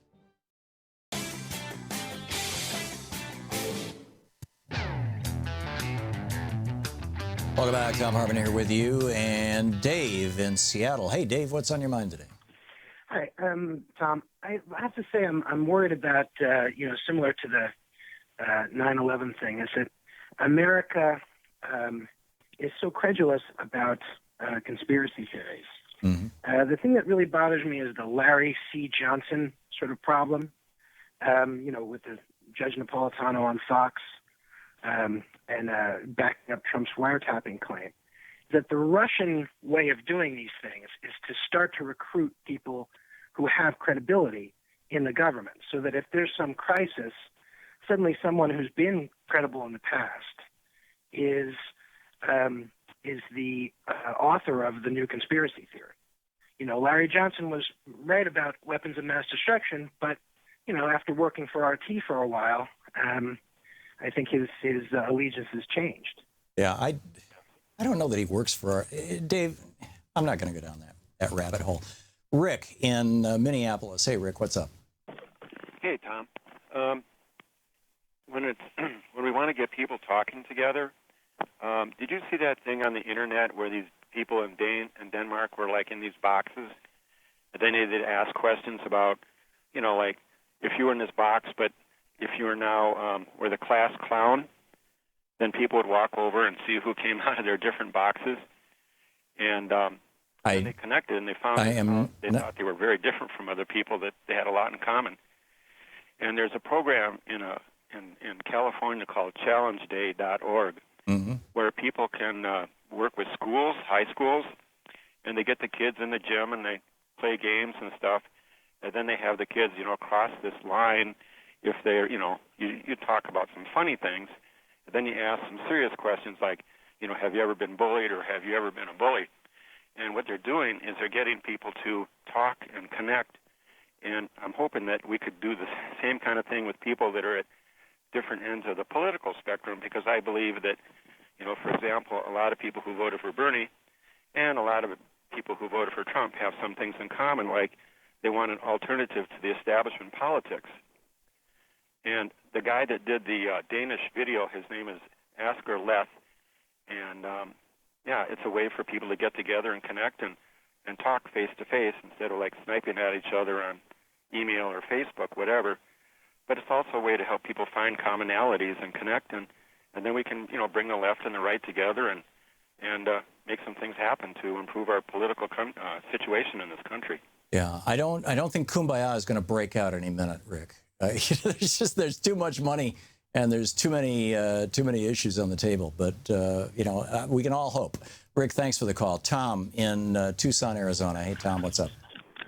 Hey, Tom, thanks for taking my call. I wanted to talk about the money laundering, but you've been talking about false flags. The Bay of Pigs was false flag. The Bay of Pigs was organized by Richard Nixon in 1960 to be an October surprise. It was supposed to happen in October of 1960. That was going to help him beat Kennedy, because Kennedy was the major thing that Kennedy was beating Nixon up with during the election of 1960 was that in 59, when Nixon was vice president and in charge of the Cuba desk in the White House, Nixon let Castro go communist. Castro had approached us and said, okay, the revolution's over. I'd like to collaborate with you. And Nixon said no. And so Castro said, okay, then I'll go to the Soviets. And but anyhow, back to you, Tom. You were saying. Well, to tie this into where we're at today, all the investigations seem to be heading in the direction of money laundering for the Russians. And they seem to be, what Comey said in his testimony was, I don't want to talk about that, or I can't talk about that. When he said, I can't talk about that, that was telling us where the investigations were and what direction they were going in, and they were heading towards money laundering with Manafort. And Yeah, may well have been, or it might have just been good old-fashioned greed and corruption and graft. Tom, I don't know, and neither do you, and that's why we need a good, thorough investigation of this. Matt in Orange, Virginia. Hey, Matt, what's up? Hey, I had a question or some concerns about moving to single payer. In particular, considering the fact that the Republicans control Congress right now, if we were to move to single payer, do you not think that they would have no problem with undercutting single payer and watching people die? Broadly speaking, they've already declared they're perfectly willing to watch people die. They were enthusiastic last week about cutting 24 million people out of their health insurance. But the reality of single payer, Matt, and the reason why it works so well in Australia, in Canada, in every country in Europe, and in many Central and South American countries, the reason why it works so well is because it covers absolutely everybody. So you get the Harper government, you get a conservative government in Canada, and they're not going to try and take down single payer. You get a conservative government in the Major government, John Major in Australia. Conservative in every regard, he's not going to take down their single-payer healthcare system because, A, people love it, and B, because everybody's on it. Well, if they mess with it, they're facing a public revolt. Well, it's not to take them down, but they would cut functions down and they make it to look like the government isn't working, we should go back. Well, that's what the conservatives, that's what the Theresa May government, and that's what the, what was his name, the previous prime minister, conservative prime minister, David Cameron, of the UK tried to do is cut the National Health Service. And, the National Health Service is it's easier to cut and to harm that way because literally the government owns the hospitals and pays the salaries of the doctors and nurses, and rather than just paying the checks, which is what a single payer system does. And because of that, you can dial back in ways that aren't as visible to the consumers. So if they say, okay, we're going to cut the hospital budgets, or we're going to reduce the pay of the nurses, or we're going to increase the patient load, it just seems like the service is getting worse, but you don't know why. Whereas with a single payer system, you're going to the same doctor, you're going to the same hospital, and the government is paying the bill, and you do know why when the single payer system doesn't work. So that's the upside of single payer, man. Bruce in St. Petersburg, Florida. Hey, Bruce, what's on your mind? Hey, Tom. I just want to touch on a few items. I was watching some documentaries, and I don't know if this was a second or a minute, but it said that they were saying that 60,000 barrels a second or a minute is being pumped out of the ground right now. That's a lot to stop. Yeah. And also, the view on health care. I'm for, Medicare first, then single payer. But you know what? My dad retired from Ford Motor Company, Union, UAW. My mom has the best health care in the world. She walked on some rocks with a thin sole shoe, went to the doctor immediately, sent her to a specialist that told her then she shouldn't walk on rocks with a thin sole shoe anymore at 84. But the health care for the UAW, Ford, GM, and Chrysler workers, my God, it works perfectly. Why couldn't we even look at something standing like that? My dad had the same thing. He worked in a machine shop, and they negotiated on the International Machinists Union. I'm forgetting the exact name of it, but anyhow, the Machinists Union negotiated a great contract with Lansing Tool and Die Sinking. And, Dad worked there for like 40 years. And when he retired, he had great health insurance until the day he died. And Mom had that great health insurance until the day she died, about 5 years later. So, yeah, I'm totally with you. The problem is that came out of the labor shortage after World War II, when companies were encouraged to use, and they were encouraged by the government making it tax deductible, to use insurance and pensions and other kinds of benefits as ways to compete against each other rather than using pay increases, because the Truman and the Eisenhower administrations were concerned that pay increases would be inflationary, whereas benefit increases would not. And there was a labor shortage, which caused that. Right now we have a labor surplus. And so you can't do that through the marketplace, through the workplace, because there's this labor surplus, and people will take a job even if it doesn't provide health care. You don't have employers competing with each other for workers, except in a very, very small sliver of industries. And, so the result of that is that we really need to follow Bernie Sanders' advice. And now Nancy Pelosi said this over the weekend. We need to have single payer for everybody in the United States. We need to have Medicare cover every American. And when it does, whatever problems there are with Medicare will be diminished radically, because frankly, if everybody is on it, then if anything goes wrong with it, you've got hell to pay from everybody rather than just people over 65 or, just people on disability or whatever it may be. Bruce, thanks a lot for the call. So that is, I think, the very simple, very straightforward solution that we all need to be looking at. We'll be back. We're going to check in with Talk Media News today, find out what's going on in the world, and we'll be continue taking your calls. And Alex Lawson is going to be with us in our third hour to take your calls about Social Security. You're listening to Thom Hartmann. Visit ThomHartmann.com for audio and video archive. In fact, at the top of the hour, we're going to clear the lines. Alex will be here, and if you have questions about Medicaid, Medicare, Social Security, any of that stuff, he will be here to take your calls for the hour.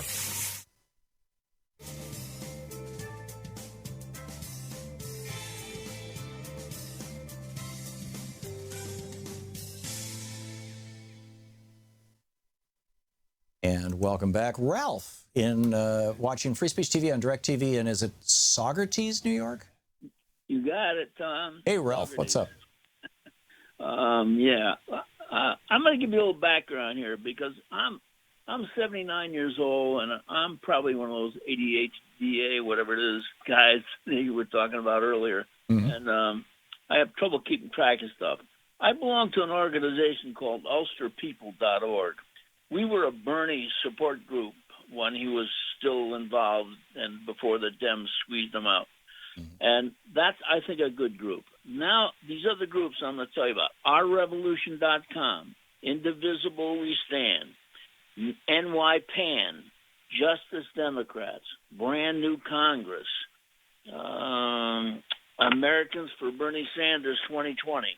We are Bernie Sanders 2020.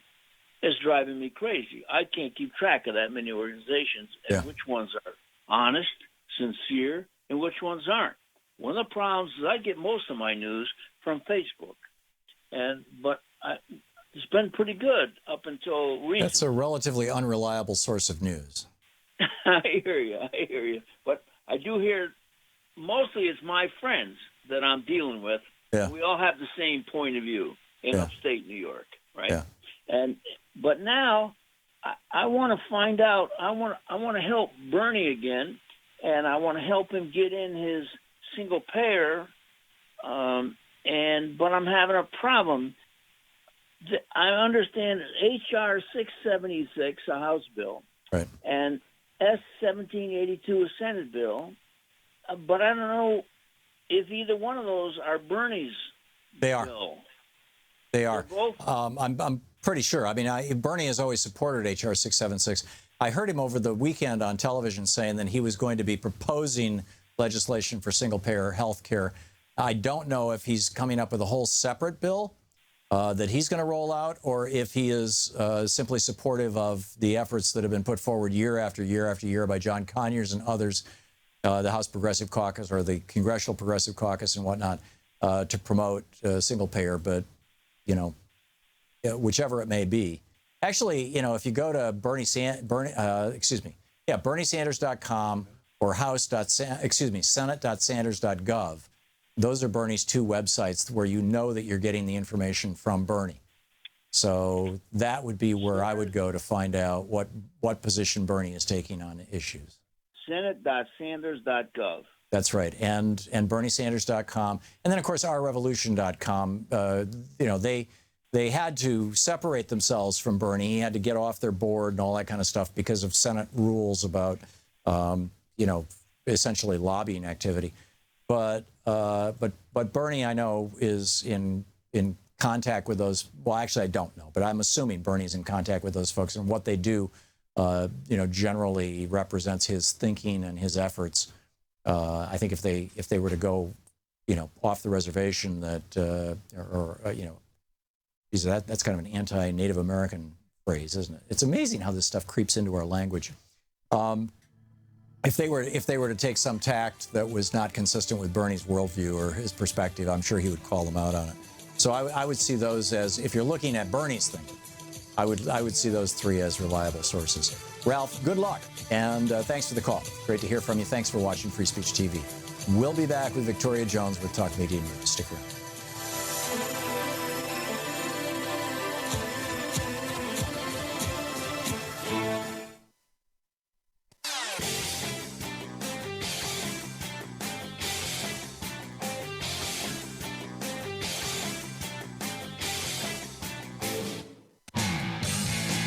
Welcome back. Thom Hartmann here with you, and let's check in with Talk Media News. Our report brought to you this week by Ellen Ratner's new book, Loving What You Do, The Elements of a Great Working Life, which is available now on Amazon, and BorderlineTheFilm.com, one of the world's largest video archives on borderline personality disorder in the world. And on the line with us is Victoria Jones with Talk Media News. Hey, Victoria. Hey, Tom. So what's going on in the world today? Well, the White House briefing is going on as we speak with Sean Spicer. Attorney General Jeff Sessions came out at the beginning of the briefing for a very few minutes, and I was trying to catch what he said, but the gist of it seemed to be that he was speaking against sanctuary cities and the sanctuary states.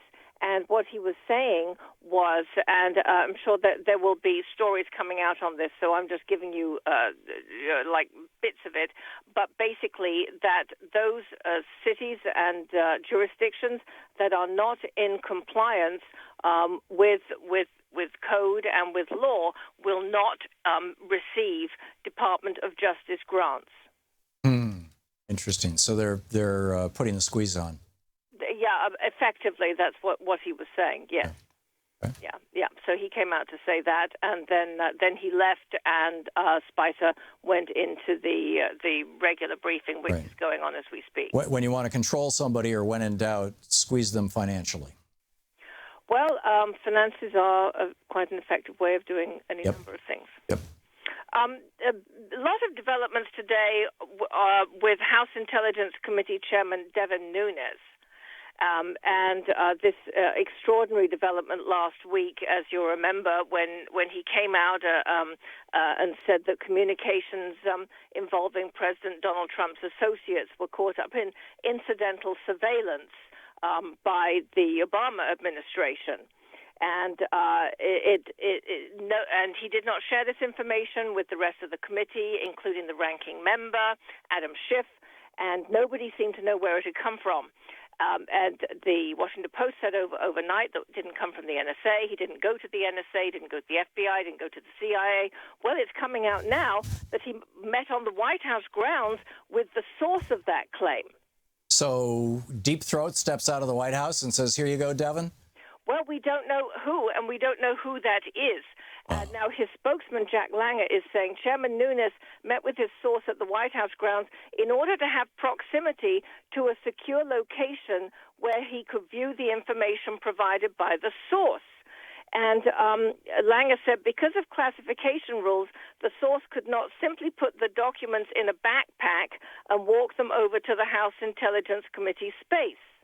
The White House grounds was the best location to safeguard the proper chain of custody and classification of these documents so the chairman could view them in a legal way. There's an awful lot to unpack there, including, of course, we still don't know who that source was and what in a legal way means, because if it was in a legal way, why they couldn't have been moved or emailed is odd, why they would have had to go in a backpack anyway. So it's all very odd, particularly since there were a number of stories coming out the previous day that he had been traveling in an Uber with aides and had suddenly got a phone call and then had dashed out of the Uber and had disappeared for several hours on the Tuesday night. Devin Nunes, the night before he came out with this claim. Strange. It's very strange, and that's where we are at the moment. And we don't know who this source is or at what time the chairman met his source. Any White House staffer can sign off on someone coming to the White House grounds. Remarkable. It is remarkable. It is. The Senate committee investigating possible connections between the Trump campaign and Russia plans to question Trump's son-in-law, Jared Kushner, as part of their broad inquiry over meetings that he had with the Russian ambassador, Sergei Kislyak, and also over previously unreported sit-down with the head of Russia's state-owned development bank. Right.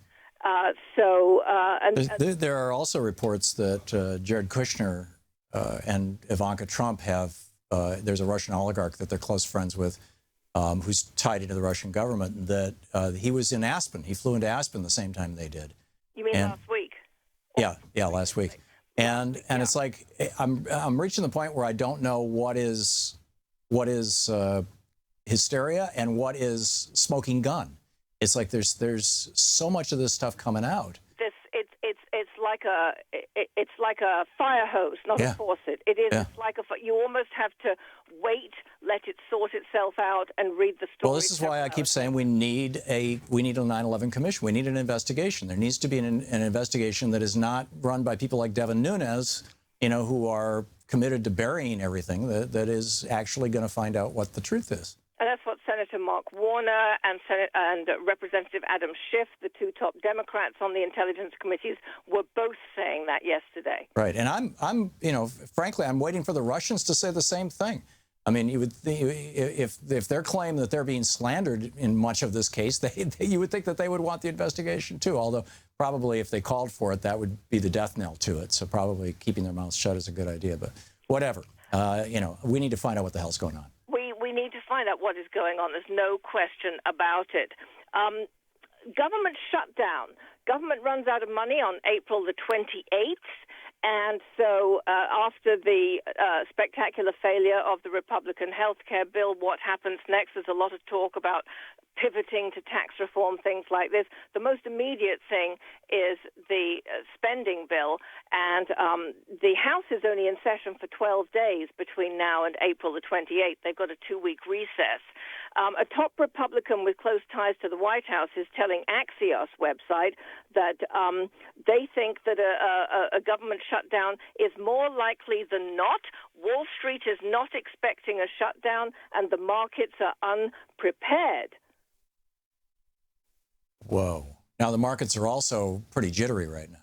Markets are jittery right now after healthcare reform and also worrying that tax reform might not get done. By the way, April the 20th, Chris Kruger of the Cohen Washington Research Group today is warning financial clients, hello, April 29th, government shutdown. And April the 29th, by the way, is day 100 of the Trump presidency. Oh, that's ironic.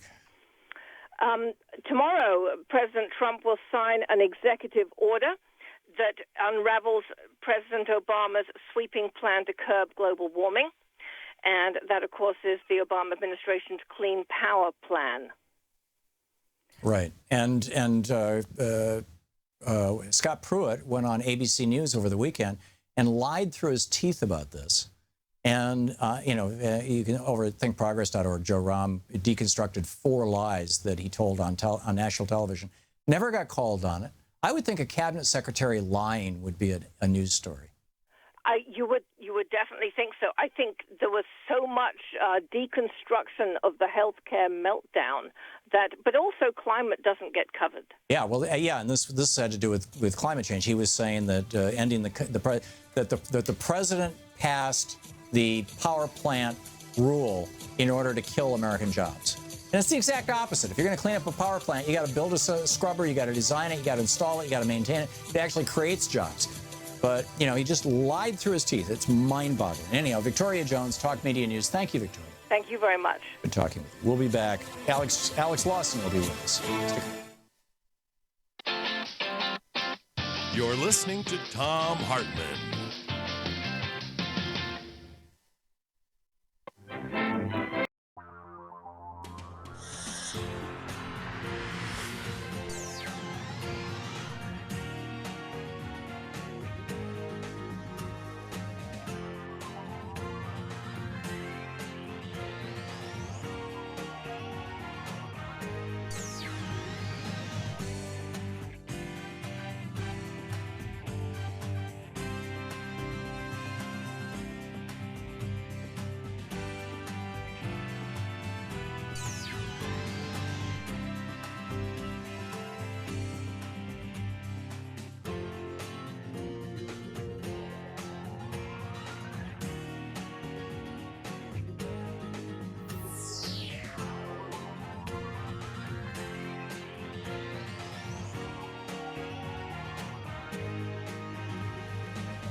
The Thom Hartmann Program is brought to you in part by the Aiden Forecast, an investment newsletter with weekly updates of leading market indicators and a monthly deep dive into what the details of the economy and the markets mean for investors and retirees.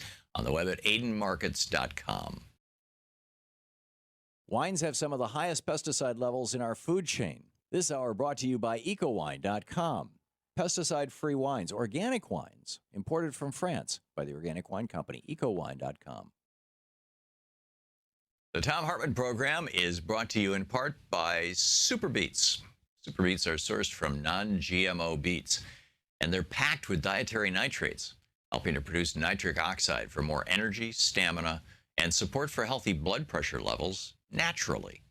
For more information, call 800-223-8242 or visit freespeechbeets.com.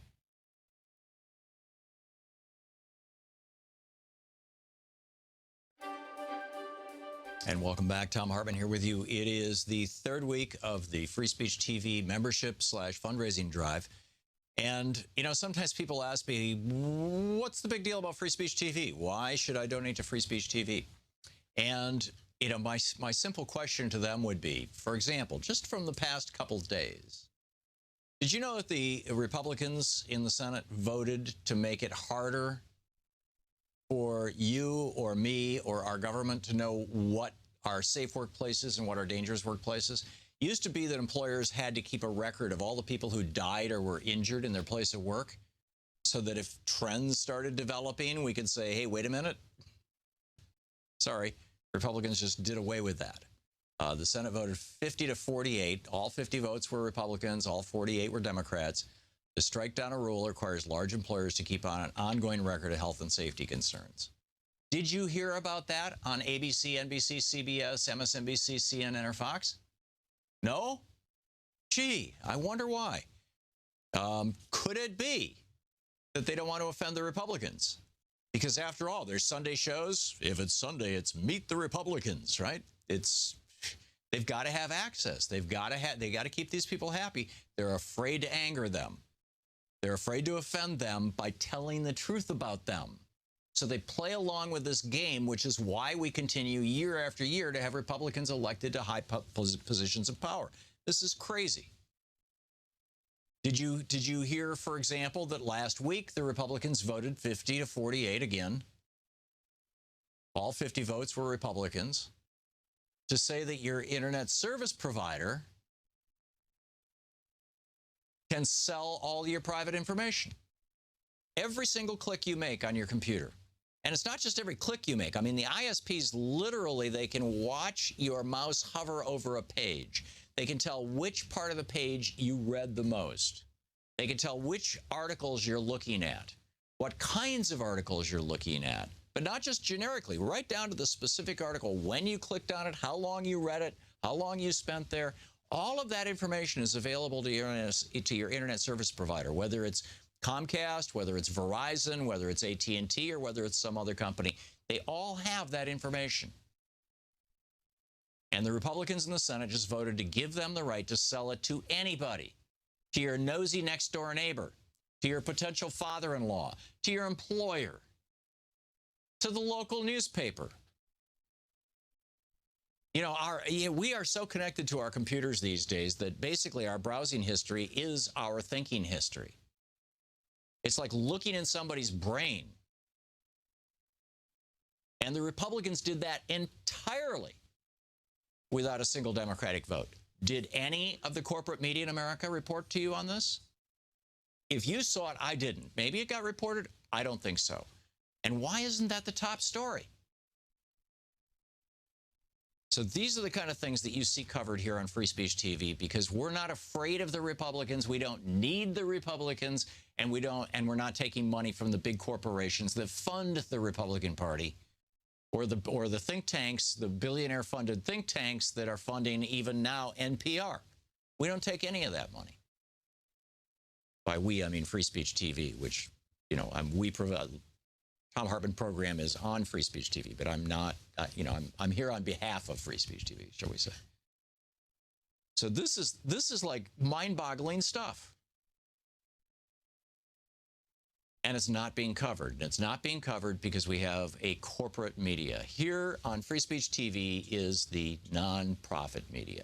It's a nonprofit organization, and your input is valued, and you're the ones making the decisions, essentially, because it's funded by you. So if you donate to Free Speech TV today, in this last week, we really need to hit our goals. We hit our goals last week on Thursday and Friday. Thank you so much. Today, we need to do the same. We've got to hit $10,000 today. Please call now, 877-378-8669.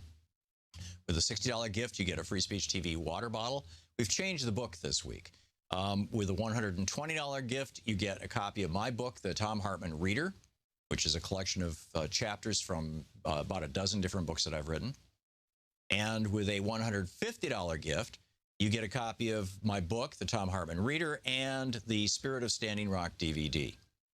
With a $240 gift, you get the Spirit of Standing Rock DVD, the Free Speech TV water bottle, the Free Speech TV grocery bag, the Free Speech TV bumper sticker.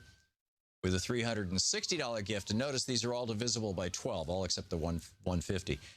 They're all divisible by 12, which means you can, $360 could be $30 a month for a year, and they'll just automatically ding your credit card for a year, and then they'll stop. With the $360 gift, the Thom Hartmann Reader, the Free Speech TV grocery bag, the Free Speech TV hat, the Free Speech TV fan, the Free Speech TV bumper sticker. And with $1,000, come to Washington, D.C., and I'll take you to lunch. We had a couple of people here last Friday who were $1,000 donors to Free Speech TV. We went to the little Thai restaurant down the street. It was wonderful. It was a really nice afternoon. So those are the gift levels. But the bottom line is, if you want to actually know what's going on in the world without the corporate media filter of, all Republican all the time, aren't they wonderful? Come here to Free Speech TV and call now to make a gift, 877-378-8669. This is your network. Please support it. Thank you.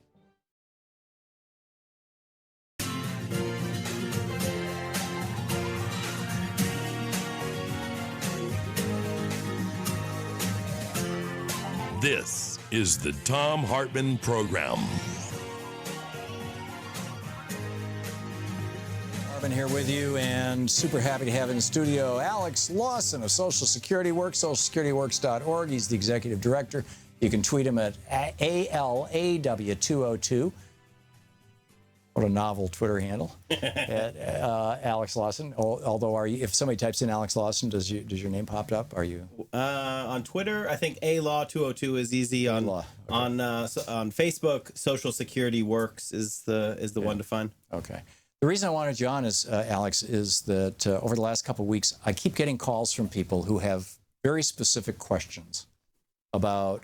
For example, Social Security disability. We had, it was Mick Mulvaney last week, who was on one of the Sunday shows. It was a week ago Sunday, who said, most people don't realize or don't think of Social Security disability as Social Security. So if we're going to cut Social Security, we can start there. Right. And, That's their favorite. He didn't use that exact phrase. He said there's a lot of waste there or something like that. But, that was basically what he was saying. And somebody had a question about that. Somebody had a question about Medicaid, about Medicare. So if you have a question about single-payer health care, about the state of Medicaid, about the state of Medicare, about what's going on with all this stuff, about where we're at, about where we might be going, about what legislation is being proposed, about what Social Security Works is doing, give us a call. The number is 202-808-9925. 202-808-9925. And Alex is here in the studio and can take your calls. So, assuming folks call in and have questions, let me get started, if I may.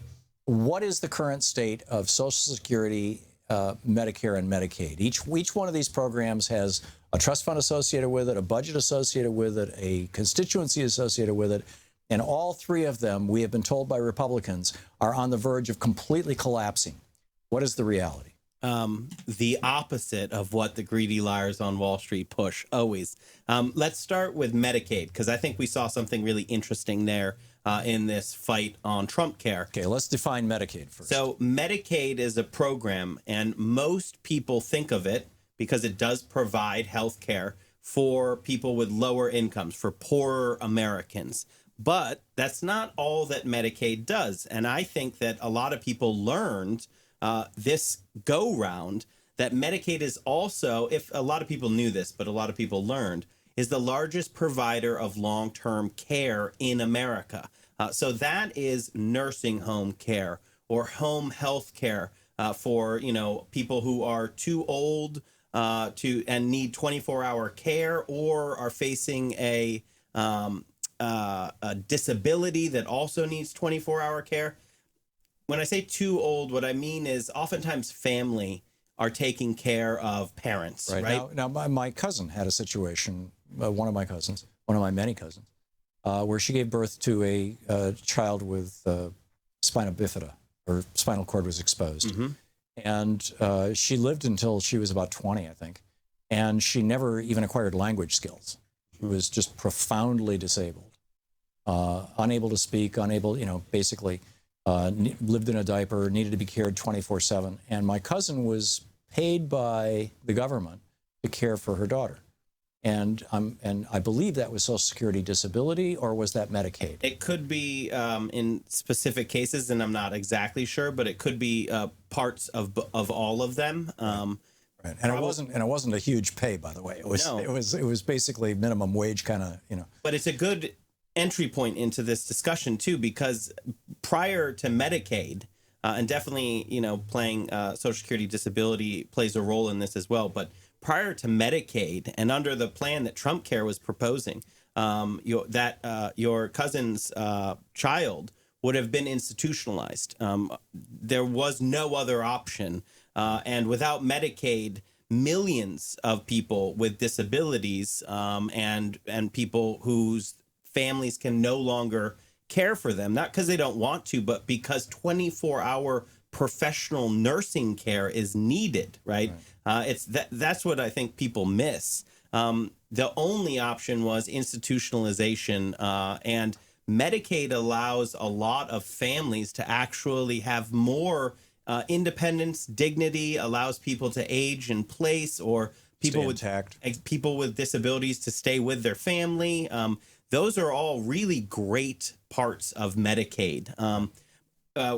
Dr. America was sitting in this chair when I was guest hosting, and he was talking about, you know, the other part of Medicaid, which is children, a huge children's program. And it's a wellness program, right? Like, it's not a sickness program. It is actually dedicated to increasing wellness, to monitoring wellness. And that is something that is really missing in a lot of the programs.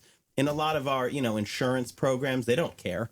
The business wellness programs that you are offered at work, say, if people don't know, those are actually just ways of getting your data from you so that they can more accurately charge you higher premiums if they figure it out. Or sell your data. Or sell your data, or both, right? These are the greedy liars on Wall Street. So my point on Medicaid, though, was I really do think there was a knowledge that was acquired during the Trump Care fight that, especially on long-term care, Medicaid is the largest provider. 70% of Americans will need long-term care. Without Medicaid, there is no system at all. And we're talking in nursing homes, $97,000 per year on average. On average. So this is not actually just for poorer Americans. Lots of middle-income families, once they've exhausted their resources, it is Medicaid that is going to allow a person to get that 24-hour. Now, what about the clawback on Medicaid? You know, I'm not actually that sure on that specifics of it, so I can't really speak that well to that. So you said that's Medicaid, Medicare and Social Security. So Medicare, which was also attacked in Trump Care, it rated it for $117 billion. That also helped turn the tide on it. Medicare is basically single payer health care for older Americans, age 65 and up, and Americans with serious disabilities, and a few other situations, specific situations. But this is a healthcare program that is actually healthcare, right? It's not just health insurance. It's providing healthcare for Americans, and it's massively popular because of that. Once a person moves out of the Kafkaesque nightmare bureaucracy of the private health insurance market, at 62, 63, 64, where people are facing some of the most complex health issues, and then they make it into Medicare, it's oftentimes like crossing a finish line because it's like, finally, I've got Medicare. I can tell you from personal experience. And that's why, what I think happened a little bit, people love Medicare.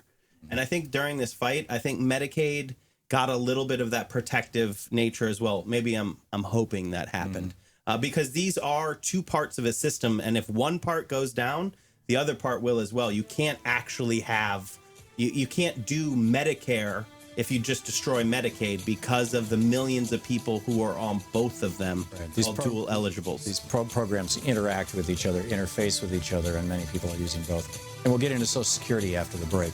Alex Lawson is with us. He's taking your calls. If you have questions about Medicare, Medicaid, Social Security, Alex is the Executive Director of SocialSecurityWorks.org. We'll be right back.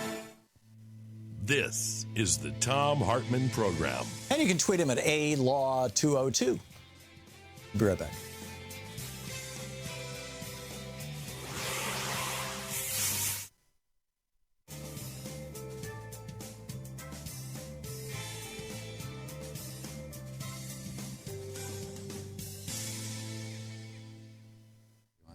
Welcome back. Dennis in Groveland, Florida, watching us on Free Speech TV. You have a question for Alex? Yeah, I do, Tom. Hey, thank you for giving me this opportunity. Alex, I worked from 1984 to 2001 on the books, paying into the Social Security system. 2001, I went off the books. So present. I'm fixing to go back onto the books next month for a number of reasons. One of them is health care is the major issue. I'm concerned about I used to get a Social Security statement maybe once a year. So last week, I actually wrote the Social Security Administration in Wilkes-Barre, PA, to get a printout to see what I would get. I'm curious to know, do they base it on your top 10 years earning, or how is that payment based upon? Mm-hmm. Good question. It is a good question. 30 of your quarters, so your qualifying insurance quarters, and it's the average of those.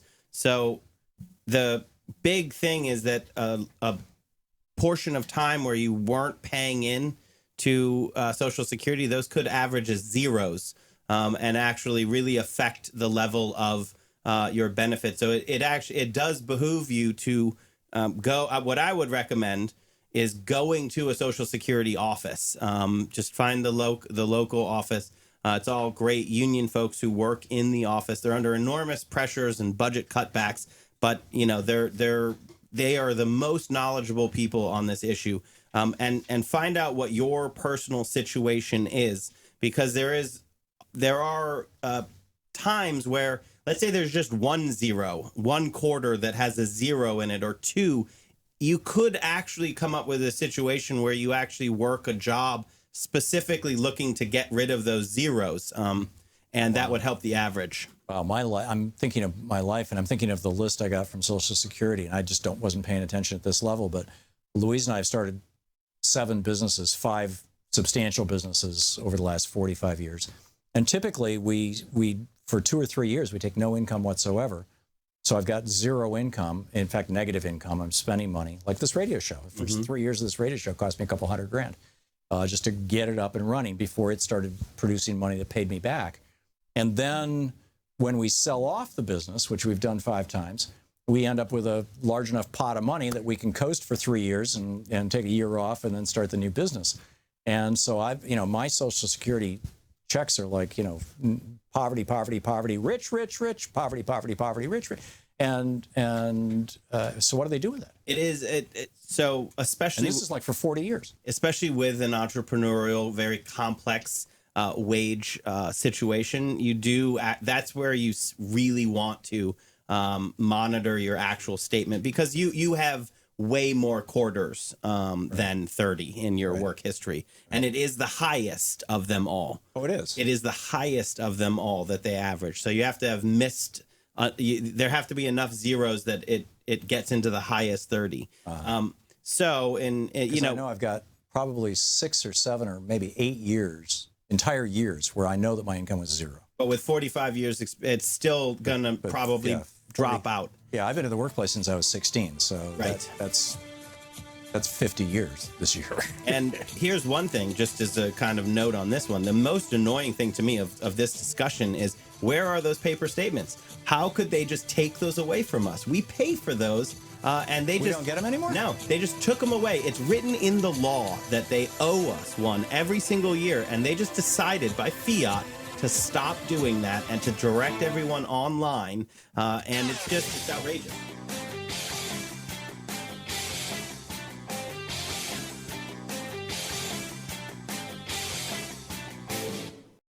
This year's election results have generated fear, sadness, and despair. In the days and months ahead, our democracy may face a crisis of historic proportions. But there is good news. There is good news. There is good news. Thousands of people are stepping forward in solidarity, resistance, and resolve. We join them. We join them. We join them in standing with the most vulnerable communities among us. Those most likely to be targeted by new restrictions and policies. We will tell their stories here. Here. Here on Free Speech TV. We will lift their voices here. Here on Free Speech TV. In the difficult times ahead, know that we will be with you 24 hours a day. Every day. You are not alone. You are not alone. You are not alone. There are millions of us. Raising our voices and hearts together as one. We've got your back. We got your back. Free Speech TV's got your back. The revolution is in progress. Welcome back. Thom Hartmann here with you. In the studio with me is Alex Lawson, the Executive Director of Social Security Works. SocialSecurityWorks.org is the website. You can tweet him at ALaw202. So, Alex, you gave us a status update on Medicaid and on Medicare, and we've got a bunch of people who have questions for you. I want to get to them as soon as we can. But we didn't get to Social Security. What's the status, the state of Social Security right now? So Social Security Works, as we all know, sitting on $2.8 trillion trust fund. And that's why the greedy liars on Wall Street cannot stand that they can't steal that money, why they're always trying to reach their hands into our pockets and steal it. Right. So currently, Medicare and Medicaid were under the direst threat that they have in decades, maybe since they were created. And Social Security has been kind of out of the conversation because they were using budget reconciliation to go after Medicare and Medicaid. So that's a trick of how they could need only 51 votes in the Senate. So Social Security cannot be attacked through budget reconciliation. And that's called the Byrd rule. There's a lot in this kind of question because reconciliation was not used on Trump Care, and this is really fascinating, they basically lost that container, right? They missed that shot. So when they come back and they say they're going to do tax with the next reconciliation, you can't use reconciliation if the deficit goes up. It can't cost money. So they're going to have to find something to just hit in order to do taxes. Now, again, they can't do Social Security, but they can do they have to do some sort of trickery because they're talking about sums of money that are so large. Right. They want to give the wealthy in America hundreds of billions of dollars in tax breaks. So they have to offset that with hundreds of billions of dollars in cuts. And there's only so many places to find that. And they're not looking in the Pentagon, which is where most of that waste lives. Actually is, yeah. So I don't think we're going to see Social Security teed up any more than Sam Johnson has already teed it up. He put in a bill that Sam Johnson. He is the member. He's the chairman of the committee in the House that actually has jurisdiction on Social Security. He's a Republican. He's a Republican, and he wants to hand it off to Wall Street. He actually wants to just destroy it, which they know they can do either or, right? That you can either give it to Wall Street with privatization, or you can destroy it so that there's no other option but Wall Street for people's money. And his bill does the second and destroys it. I will say, looking into the future as they kind of tee this stuff up, we're talking mainly, you got to look at 2020 is going to be a huge year for Social Security because of an action forcing event on that. So what's that?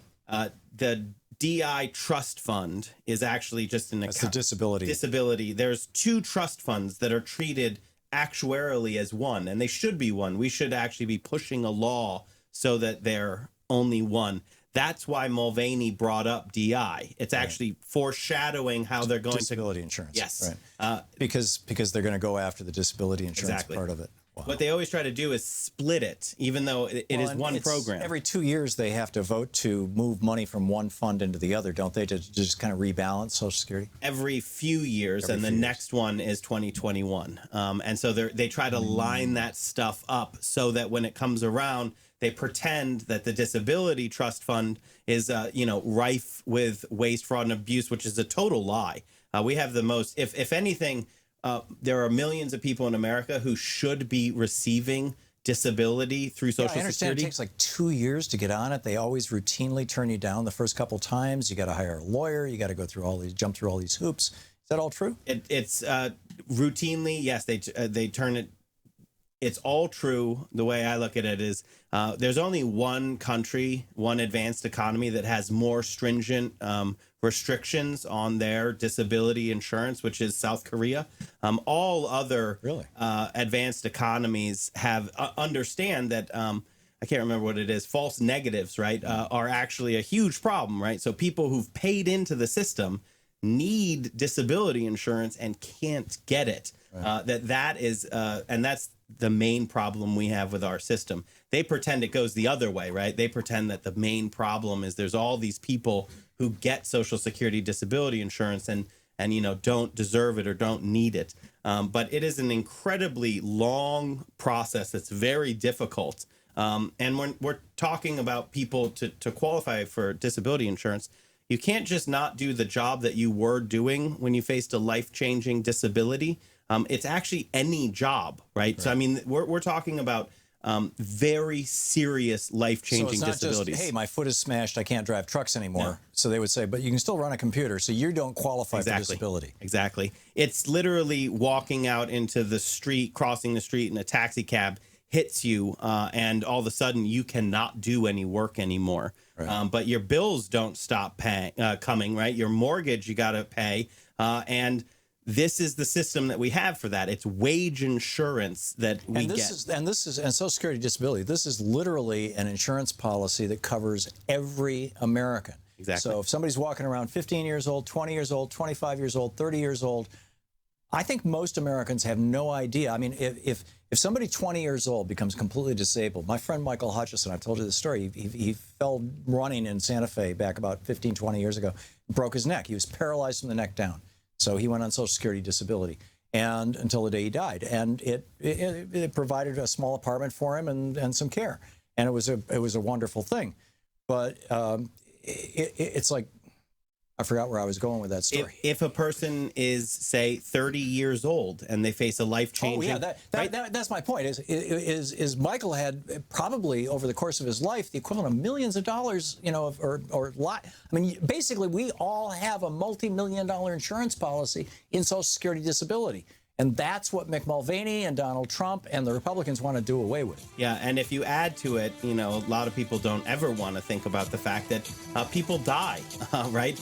Breadwinners of families die, and Social Security also covers that with survivors' benefits. The Widows and Orphans Fund, which is what Paul Ryan was on. Yeah. So you're actually talking about multiple millions of dollars. So it's, for most Americans, the largest asset that they have. They don't even know about it. We'll be back with Alex Lawson taking your calls right after this. You're listening to the Thom Hartmann Program. Call 202-808-9925. And we're going to have a thick half hour here. I see every single line is full.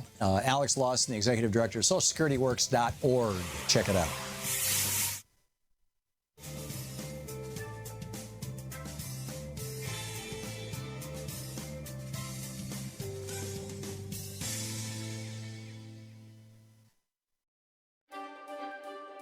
And welcome back. Thom Hartmann here with you. It is the third week of the Free Speech TV membership/fundraising drive. And, sometimes people ask me, what's the big deal about Free Speech TV? Why should I donate to Free Speech TV?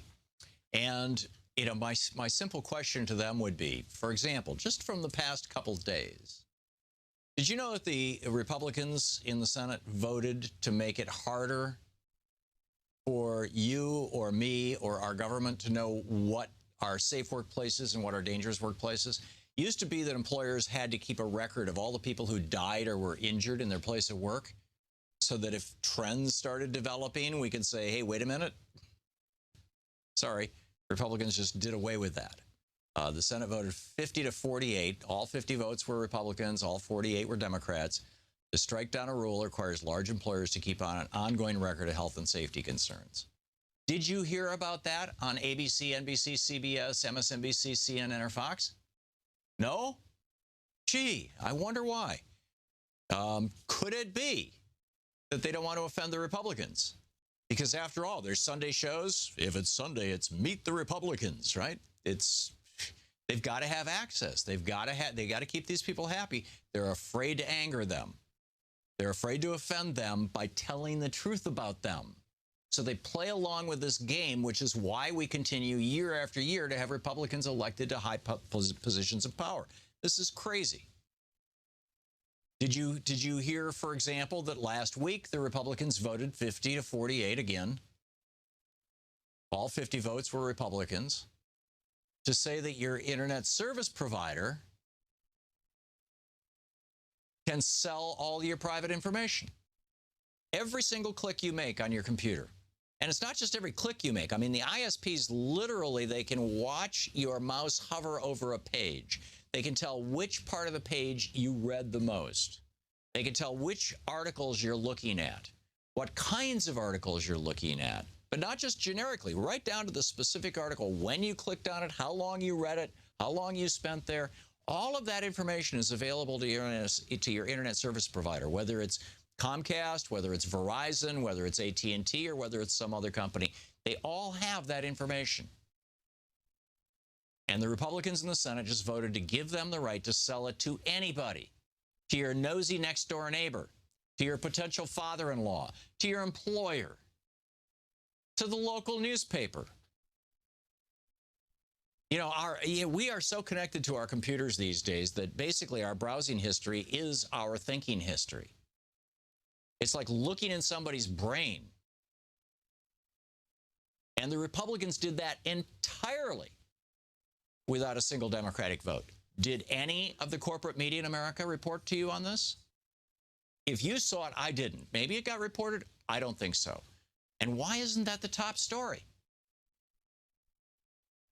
So these are the kind of things that you see covered here on Free Speech TV, because we're not afraid of the Republicans. We don't need the Republicans, and we're not taking money from the big corporations that fund the Republican Party, or the think tanks, the billionaire-funded think tanks that are funding even now NPR. We don't take any of that money. By we, I mean Free Speech TV, which, you know, we provide. Thom Hartmann Program is on Free Speech TV, but I'm not, you know, I'm here on behalf of Free Speech TV, shall we say. So this is like mind-boggling stuff. And it's not being covered. And it's not being covered because we have a corporate media. Here on Free Speech TV is the nonprofit media. It's a nonprofit organization. And your input is valued. And you're the ones making the decisions, essentially, you know, because it's funded by you. So if you donate to Free Speech TV today, we really, in this last week, we really need to hit our goals. We hit our goals last week on Thursday and Friday. Thank you so much. Today, we need to do the same. We've got to hit $10,000 today. Please call now, 877-378-8669. With a $60 gift, you get a Free Speech TV water bottle. We've changed the book this week. With a $120 gift, you get a copy of my book, The Thom Hartmann Reader, which is a collection of chapters from about a dozen different books that I've written. And with a $150 gift, you get a copy of my book, The Thom Hartmann Reader, and the Spirit of Standing Rock DVD.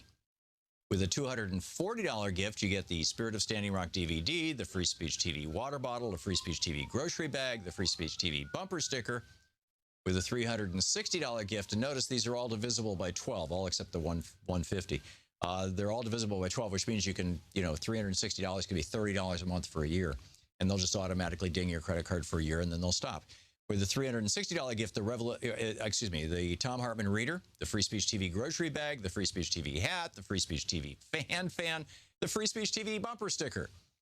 And with $1,000, come to Washington, D.C., and I'll take you to lunch. We had a couple of people here last Friday who were $1,000 donors to Free Speech TV. We went to the little Thai restaurant down the street.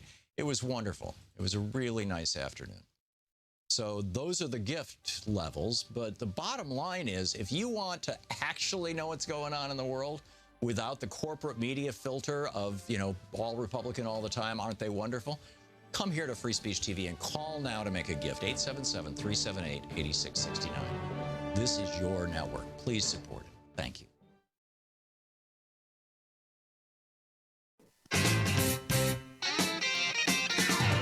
Welcome back. Thom Hartmann here with you, and in the studio with me, Alex Lawson, the Executive Director of Social Security Works. And ready to take some calls? Definitely. Okay, Alexandra in La Conner, Washington. You're on the air with Alex.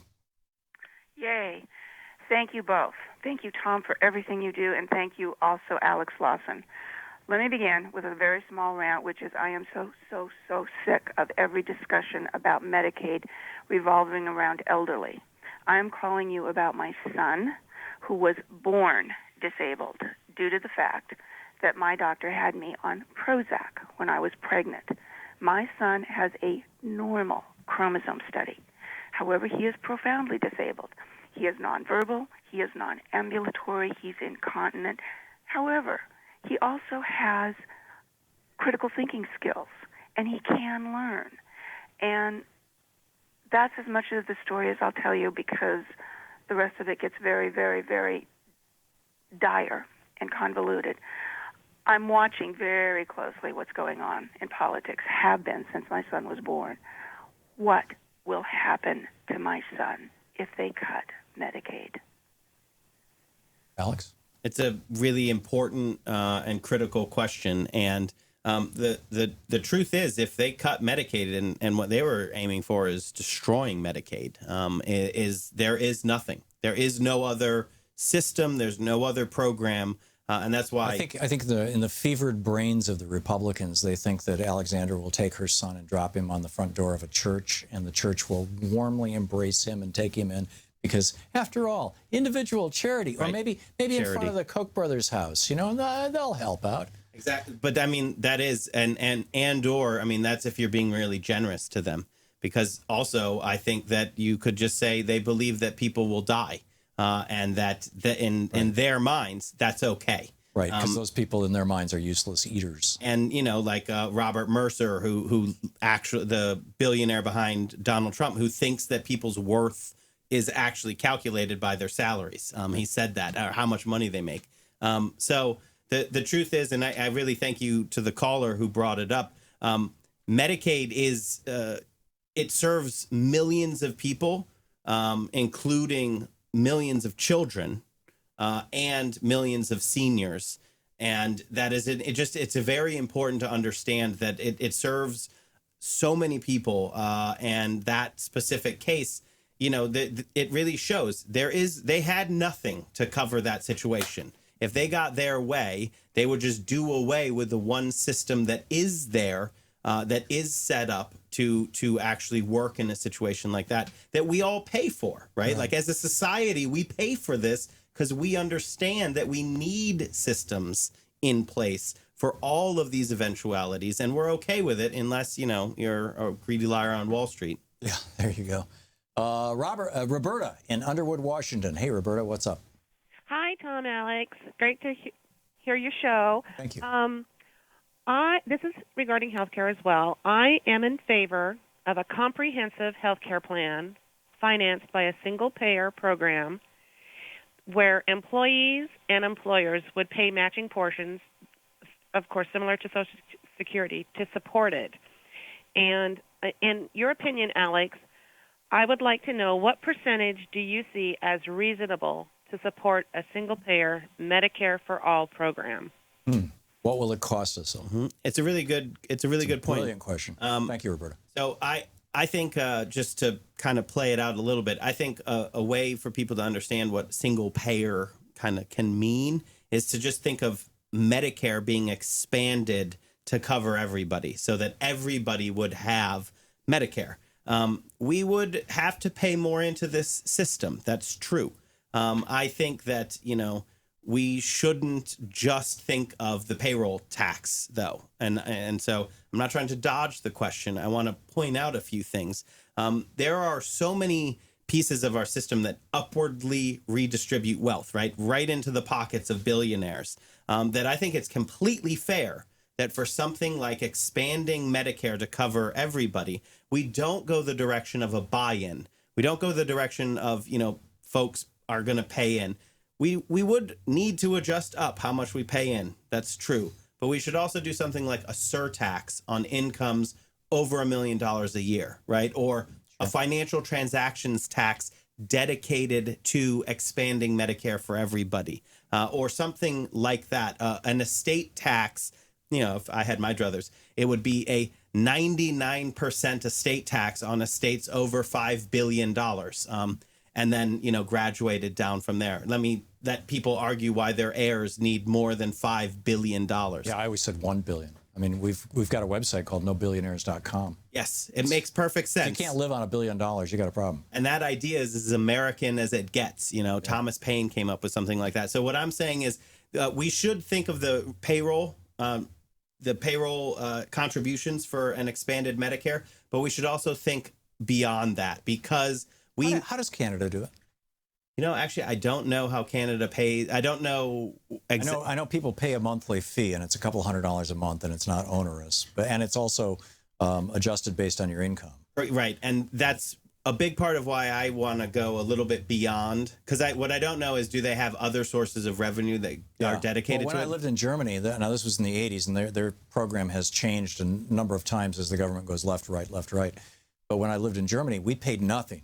Right. And they gave us a number, which was basically both my employee number and my medical number. It was the equivalent of a Social Security number. And you show up at the doctor's office, you show up at the hospital, you give them the number, and that's it. That was the beginning and end of it. Never paid a copay, never wrote a bill, nothing. But my income tax during the part of the year that I was actually drawing a salary there was, 40 some odd %. Right. And the thing about income taxes going up is that when income taxes go up on rich people, it actually decreases the amount of money that they have. But when income taxes go up on working people, it doesn't over time. And you can see this going all the way back to 1913, that every time the income tax on working people went up, wages went up to compensate for it, because employers know what people will work for. And if I know that you're able to work for me for $30,000 a year, and I'm paying you 40 and 10 of it's going to taxes, you got your 30 grand. But if suddenly your taxes get cut down to 5, so now you're taking home 35, I'm like, hey, as an employer, do I really need to be paying all this? Or if your taxes go up to 20, so now you're only taking home 20 out of the 40, then I've got to pay you an extra $10,000 a year to make up for that. And so there's an actual marketplace for labor. David Ricardo identified this in 1817 in a book on labor. And it's not anything newer, and he even talked about how as taxes on labor go up, the cost of labor will go up. And so anyhow, that's why I think funding the whole thing with an income tax is the best way to do it. And you look at Denmark, for example. Again, you don't pay into it in Denmark. The minimum wage in Denmark is $19 an hour. Why? Because you have 45% income tax rate. And I think that is another idea, right? So specifically, as you're bringing up, income tax is progressive, and those payroll withholdings, the FICA tax, are not progressive. In fact, on Social Security, it's regressive because not everyone pays the same rate in. But that's a huge reason why I think we should look beyond the payroll contributions. Totally agree. Tom, in Yucaipa, I don't know how to say that town in California, Tom. It's Yucaipa. Thank you, Tom. Thank you. Yucaipa. I have a question. In California, my wife and I are both blind. I worked a little bit, so I'm on Medicare and Medicaid, or Medi-Cal in California. My wife just has Medi-Cal. I understand that in the state of California, when you try to sell your house, after the age of 55, any medical procedures or any medicines that you've been taking after the age of 55 is, I guess, tabulated and goes against the sale of your house when you try to leave your house for your kids. We've lived in our home for 21 years. It's almost paid off. We'd like to leave something to our kids. My question is, do they deduct the price for each medicine and procedure, or do they deduct the cost of, say, a premium monthly insurance for that. Or do they present you with a giant bill? Pardon? Or do they present you with a giant bill? Yeah, what they will, and it'll go against the sale of the house. So say our house is worth $3,000 or $300,000, they may wipe all that out. Depending on, my wife takes medicine. Just one example, 30-day supply of pills is $1,100. Whoa. So this is that clawback stuff, isn't it? And this is where what I really want to actually get to without saying, oh, I'm going to dodge on this, is that there's a reason that this isn't one answer. That's why. Well, it's different in every state. Too, and it's a very, very important thing to get right for every person. So the answer to all of the questions around clawbacks and assets, thank you, Tom. Any system that has asset testing involved in it, you really need a case manager involved at the least. So if you have access to a case manager, case management through, a healthcare provider, I believe the caller said both of them are blind. So there are sometimes organizations and associations set up for that. But oftentimes you need a lawyer as well. So at the very least, you need a case manager to make sure that you're getting the question right. And sometimes... Is there a case manager available to you through Medicare or Medicaid? That sometimes depends as well, but in this situation, it's not Medicare specific. This would be the Medicaid, the one that needs an asset test. And that's where you want to make sure that you're getting the answer correct for both you and your heirs. Okay. Alex Lawson with us. We'll be right back. You're listening to Thom Hartmann. Visit thomhartmann.com for audio and video archives. More of your calls for Alex right after this. Stick around.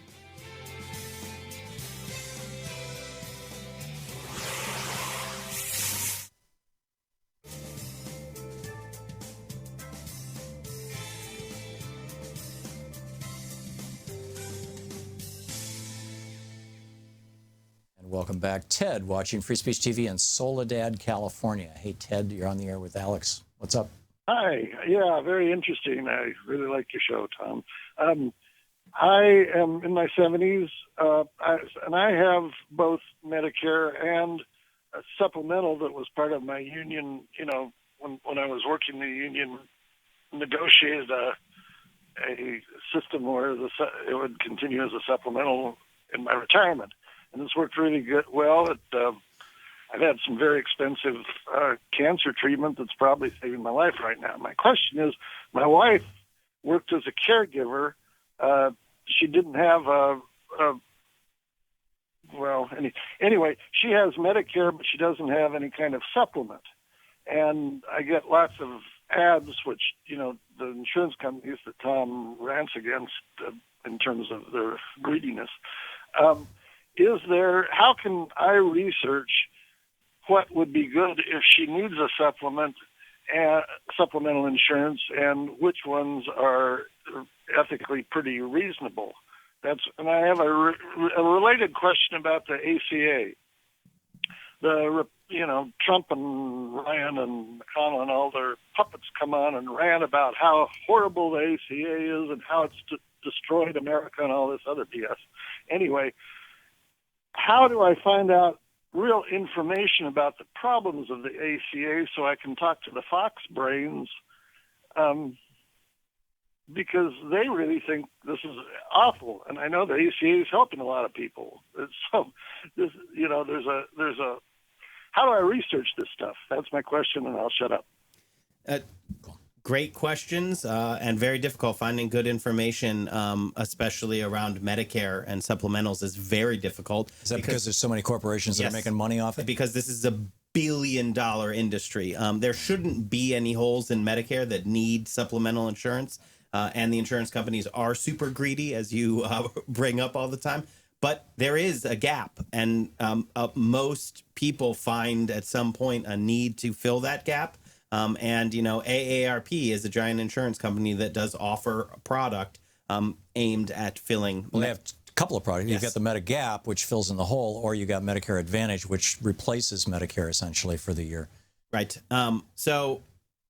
But I looked around, and it didn't look to me like AARP's stuff was the best. I mean, I ended up with another company that I don't want to name on the air, but And there's some good companies out there. There are good companies out there, and you actually just have to research it like you do insurance, which is very difficult because they don't like to give out all of the information, and they like to use flash marketing that, kind of like AARP's funds their whole thing by marketing one insurance product. Right. And I'm not healthcare. Exactly. It's United Healthcare. I'm not saying that is the good one. I'm saying that's what they actually do. So it is difficult. There's a site called Just Care, which is justcareusa.org. It's run by Diane Archer, who founded the Medicare Rights Center. Social Security Works does work with Just Care, but the entire purpose of that website is that there is no profit motive in this. It is actually just to go through and try to get as much. What's the website again? Justcareusa.org.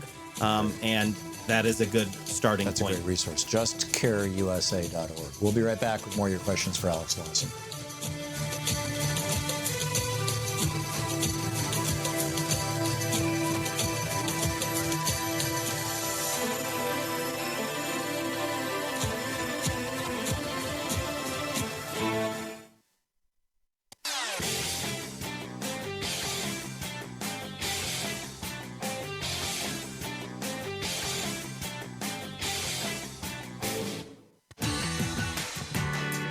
Welcome back. Thom Hartmann here with you, and Alex Lawson with us, taking your calls. James in Palm Coast, Florida. Hey, James, you're on the air with Alex. Hi. It's good that you're talking about Social Security and Medicare, and I have a problem. I'm 79 years old, and I've always been a member of Social Security since I was able to. But I'm wondering is why does we talk about the cap, and the cap has to be removed, and I agree with that. The cap has to be removed on Social Security. And I'm going to take your answer off the air, if that's all right with you. But I would like to ask and continue with my question. Why does a wealthy man or wealthy people like the Koch brothers or President Trump, why do they belong to the Social Security system and to Medicare? I assume that they have enough money to pay for their own hospitalization, but I'm wondering why they belong to the system. That question opens a very slippery slope, James. Alex? It's a really great question, though. But what I want to say is they should be in the system. The universality of Social Security is one of the things that protects it the most. But what they shouldn't get away with is not paying into Social Security on all of their income, just like the rest of us. Right. So there's no law that says you have to take your Social Security benefits or keep them. You can donate them back to the Treasury, right? Like if a rich person doesn't need, Warren Buffett can donate it right back to the Treasury. But we don't want to exclude anyone based on how much money they have or anything from the system, because we want everyone to pay into the system. Right. We want as close to universal as possible. Right. Once you've mean tested it, you've turned it into a welfare program, and there's nothing easier for Paul Ryan and his Republican buddies to destroy than a welfare program. So, that's, yeah. Elizabeth in Wheeler, Michigan. Elizabeth, you're on the air with Alex. Hey, hi, Tom. Oh, I'm in Farmington Hills. But okay, anyways, great. I know right where you are. So what's up? Oh, yeah. Thanks for taking my call. And Alex, thanks for being there. My question is, can a person start drawing their Social Security at 62 and continue to work? And if they continue to work, does that continue as credits towards their benefit of Social Security? So that's a great question, and it's actually quite complicated answer. But because I want to get to the most important part first, which is the earliest age that you can take your Social Security benefits is 62. But for every year that you take your benefit before the full retirement age, which it changes for anyone my age, I'm 36, it's 67. Right, and for my age, it's 66. Right. And so any 1 year before your full retirement age is an 8% reduction of your benefit forever, right? Forever. So there's no going back from that. So the reason I bring that up first is Wait as long as possible. Exactly, because it'd be very difficult that the continuing, because the money does count, it's still your wages, but it'd be very difficult to see a situation where you would be earning enough that it made up for that 8% reduction Plus, forever. because of Reagan's reforms, your Social Security revenue is taxable. It is. So if you have any kind of income at all, and then you take Social Security on top of that, you're probably just jacking yourself up into a higher tax bracket and giving a lot of that Social Security money back to the IRS. Exactly. Or you look at it as just lowering your benefit. And right. I mean, it's the same thing. Right. So wait as long as possible is the generally it is it is based on everyone's own health and et cetera, but there is usually a right answer. Go to your local Social Security office, spend some time with this. Look at your income, your assets, see how long you can go without taking before you take your benefits, because it's not just year, every month that you delay, it actually increases. So it's a monthly thing. That's amazing. Okay, Jenny in American Falls, Idaho. Jenny, you're on the air with Alex. Hi, thank you. Alex, I am disabled and housebound, and I don't have a computer, so I really appreciate your information to us. I would like to revisit the idea of removing the cap for the FICA, because I understand that it's set pretty low, and we should, I think we could probably keep Medicare, keep Medicaid, keep Social Security very healthy if we just didn't have a cap on that. And I also wanted to know the feasibility of that. Plus, I think that money in the stock market on Wall Street should be taxed at a minute amount of percentage per share and not transaction, because, you know, as the pension plans go, workers put in a little like $50 a week from their paycheck, so that taxes the lower income and middle income people and not the big.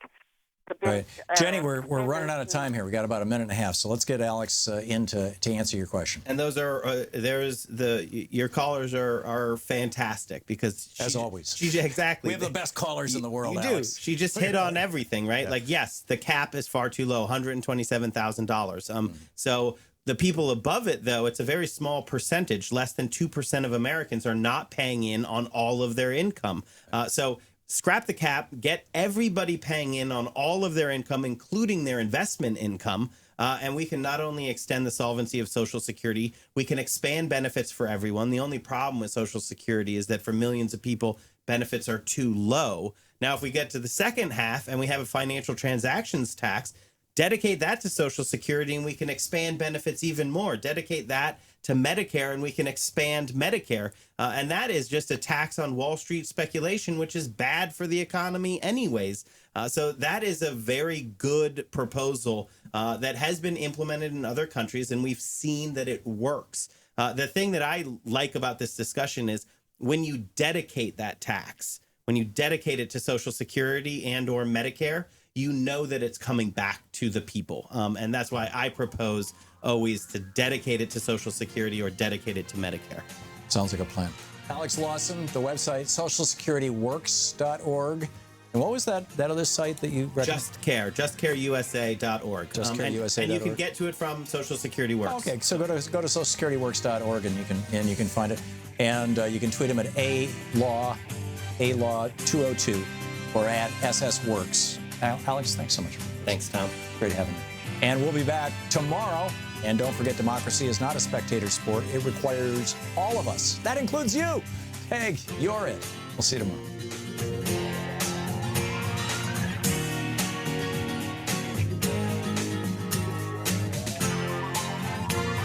You've been listening to Thom Hartmann. For audio and video archives, visit thomhartmann.com. The Thom Hartmann Program is brought to you in part by the Aiden Forecast, an investment newsletter with weekly updates of leading market indicators and a monthly deep dive into what the details of the economy and the markets mean for investors and retirees. On the web at aidenmarkets.com. Wines have some of the highest pesticide levels in our food chain. This hour brought to you by ecowine.com. Pesticide-free wines, organic wines, imported from France by the Organic Wine Company, ecowine.com. The Thom Hartmann Program is brought to you in part by Super Beets. Super Beets are sourced from non-GMO beets, and they're packed with dietary nitrates, helping to produce nitric oxide for more energy, stamina, and support for healthy blood pressure levels naturally. For more information, call 800-223-8242 or visit freespeechbeets.com.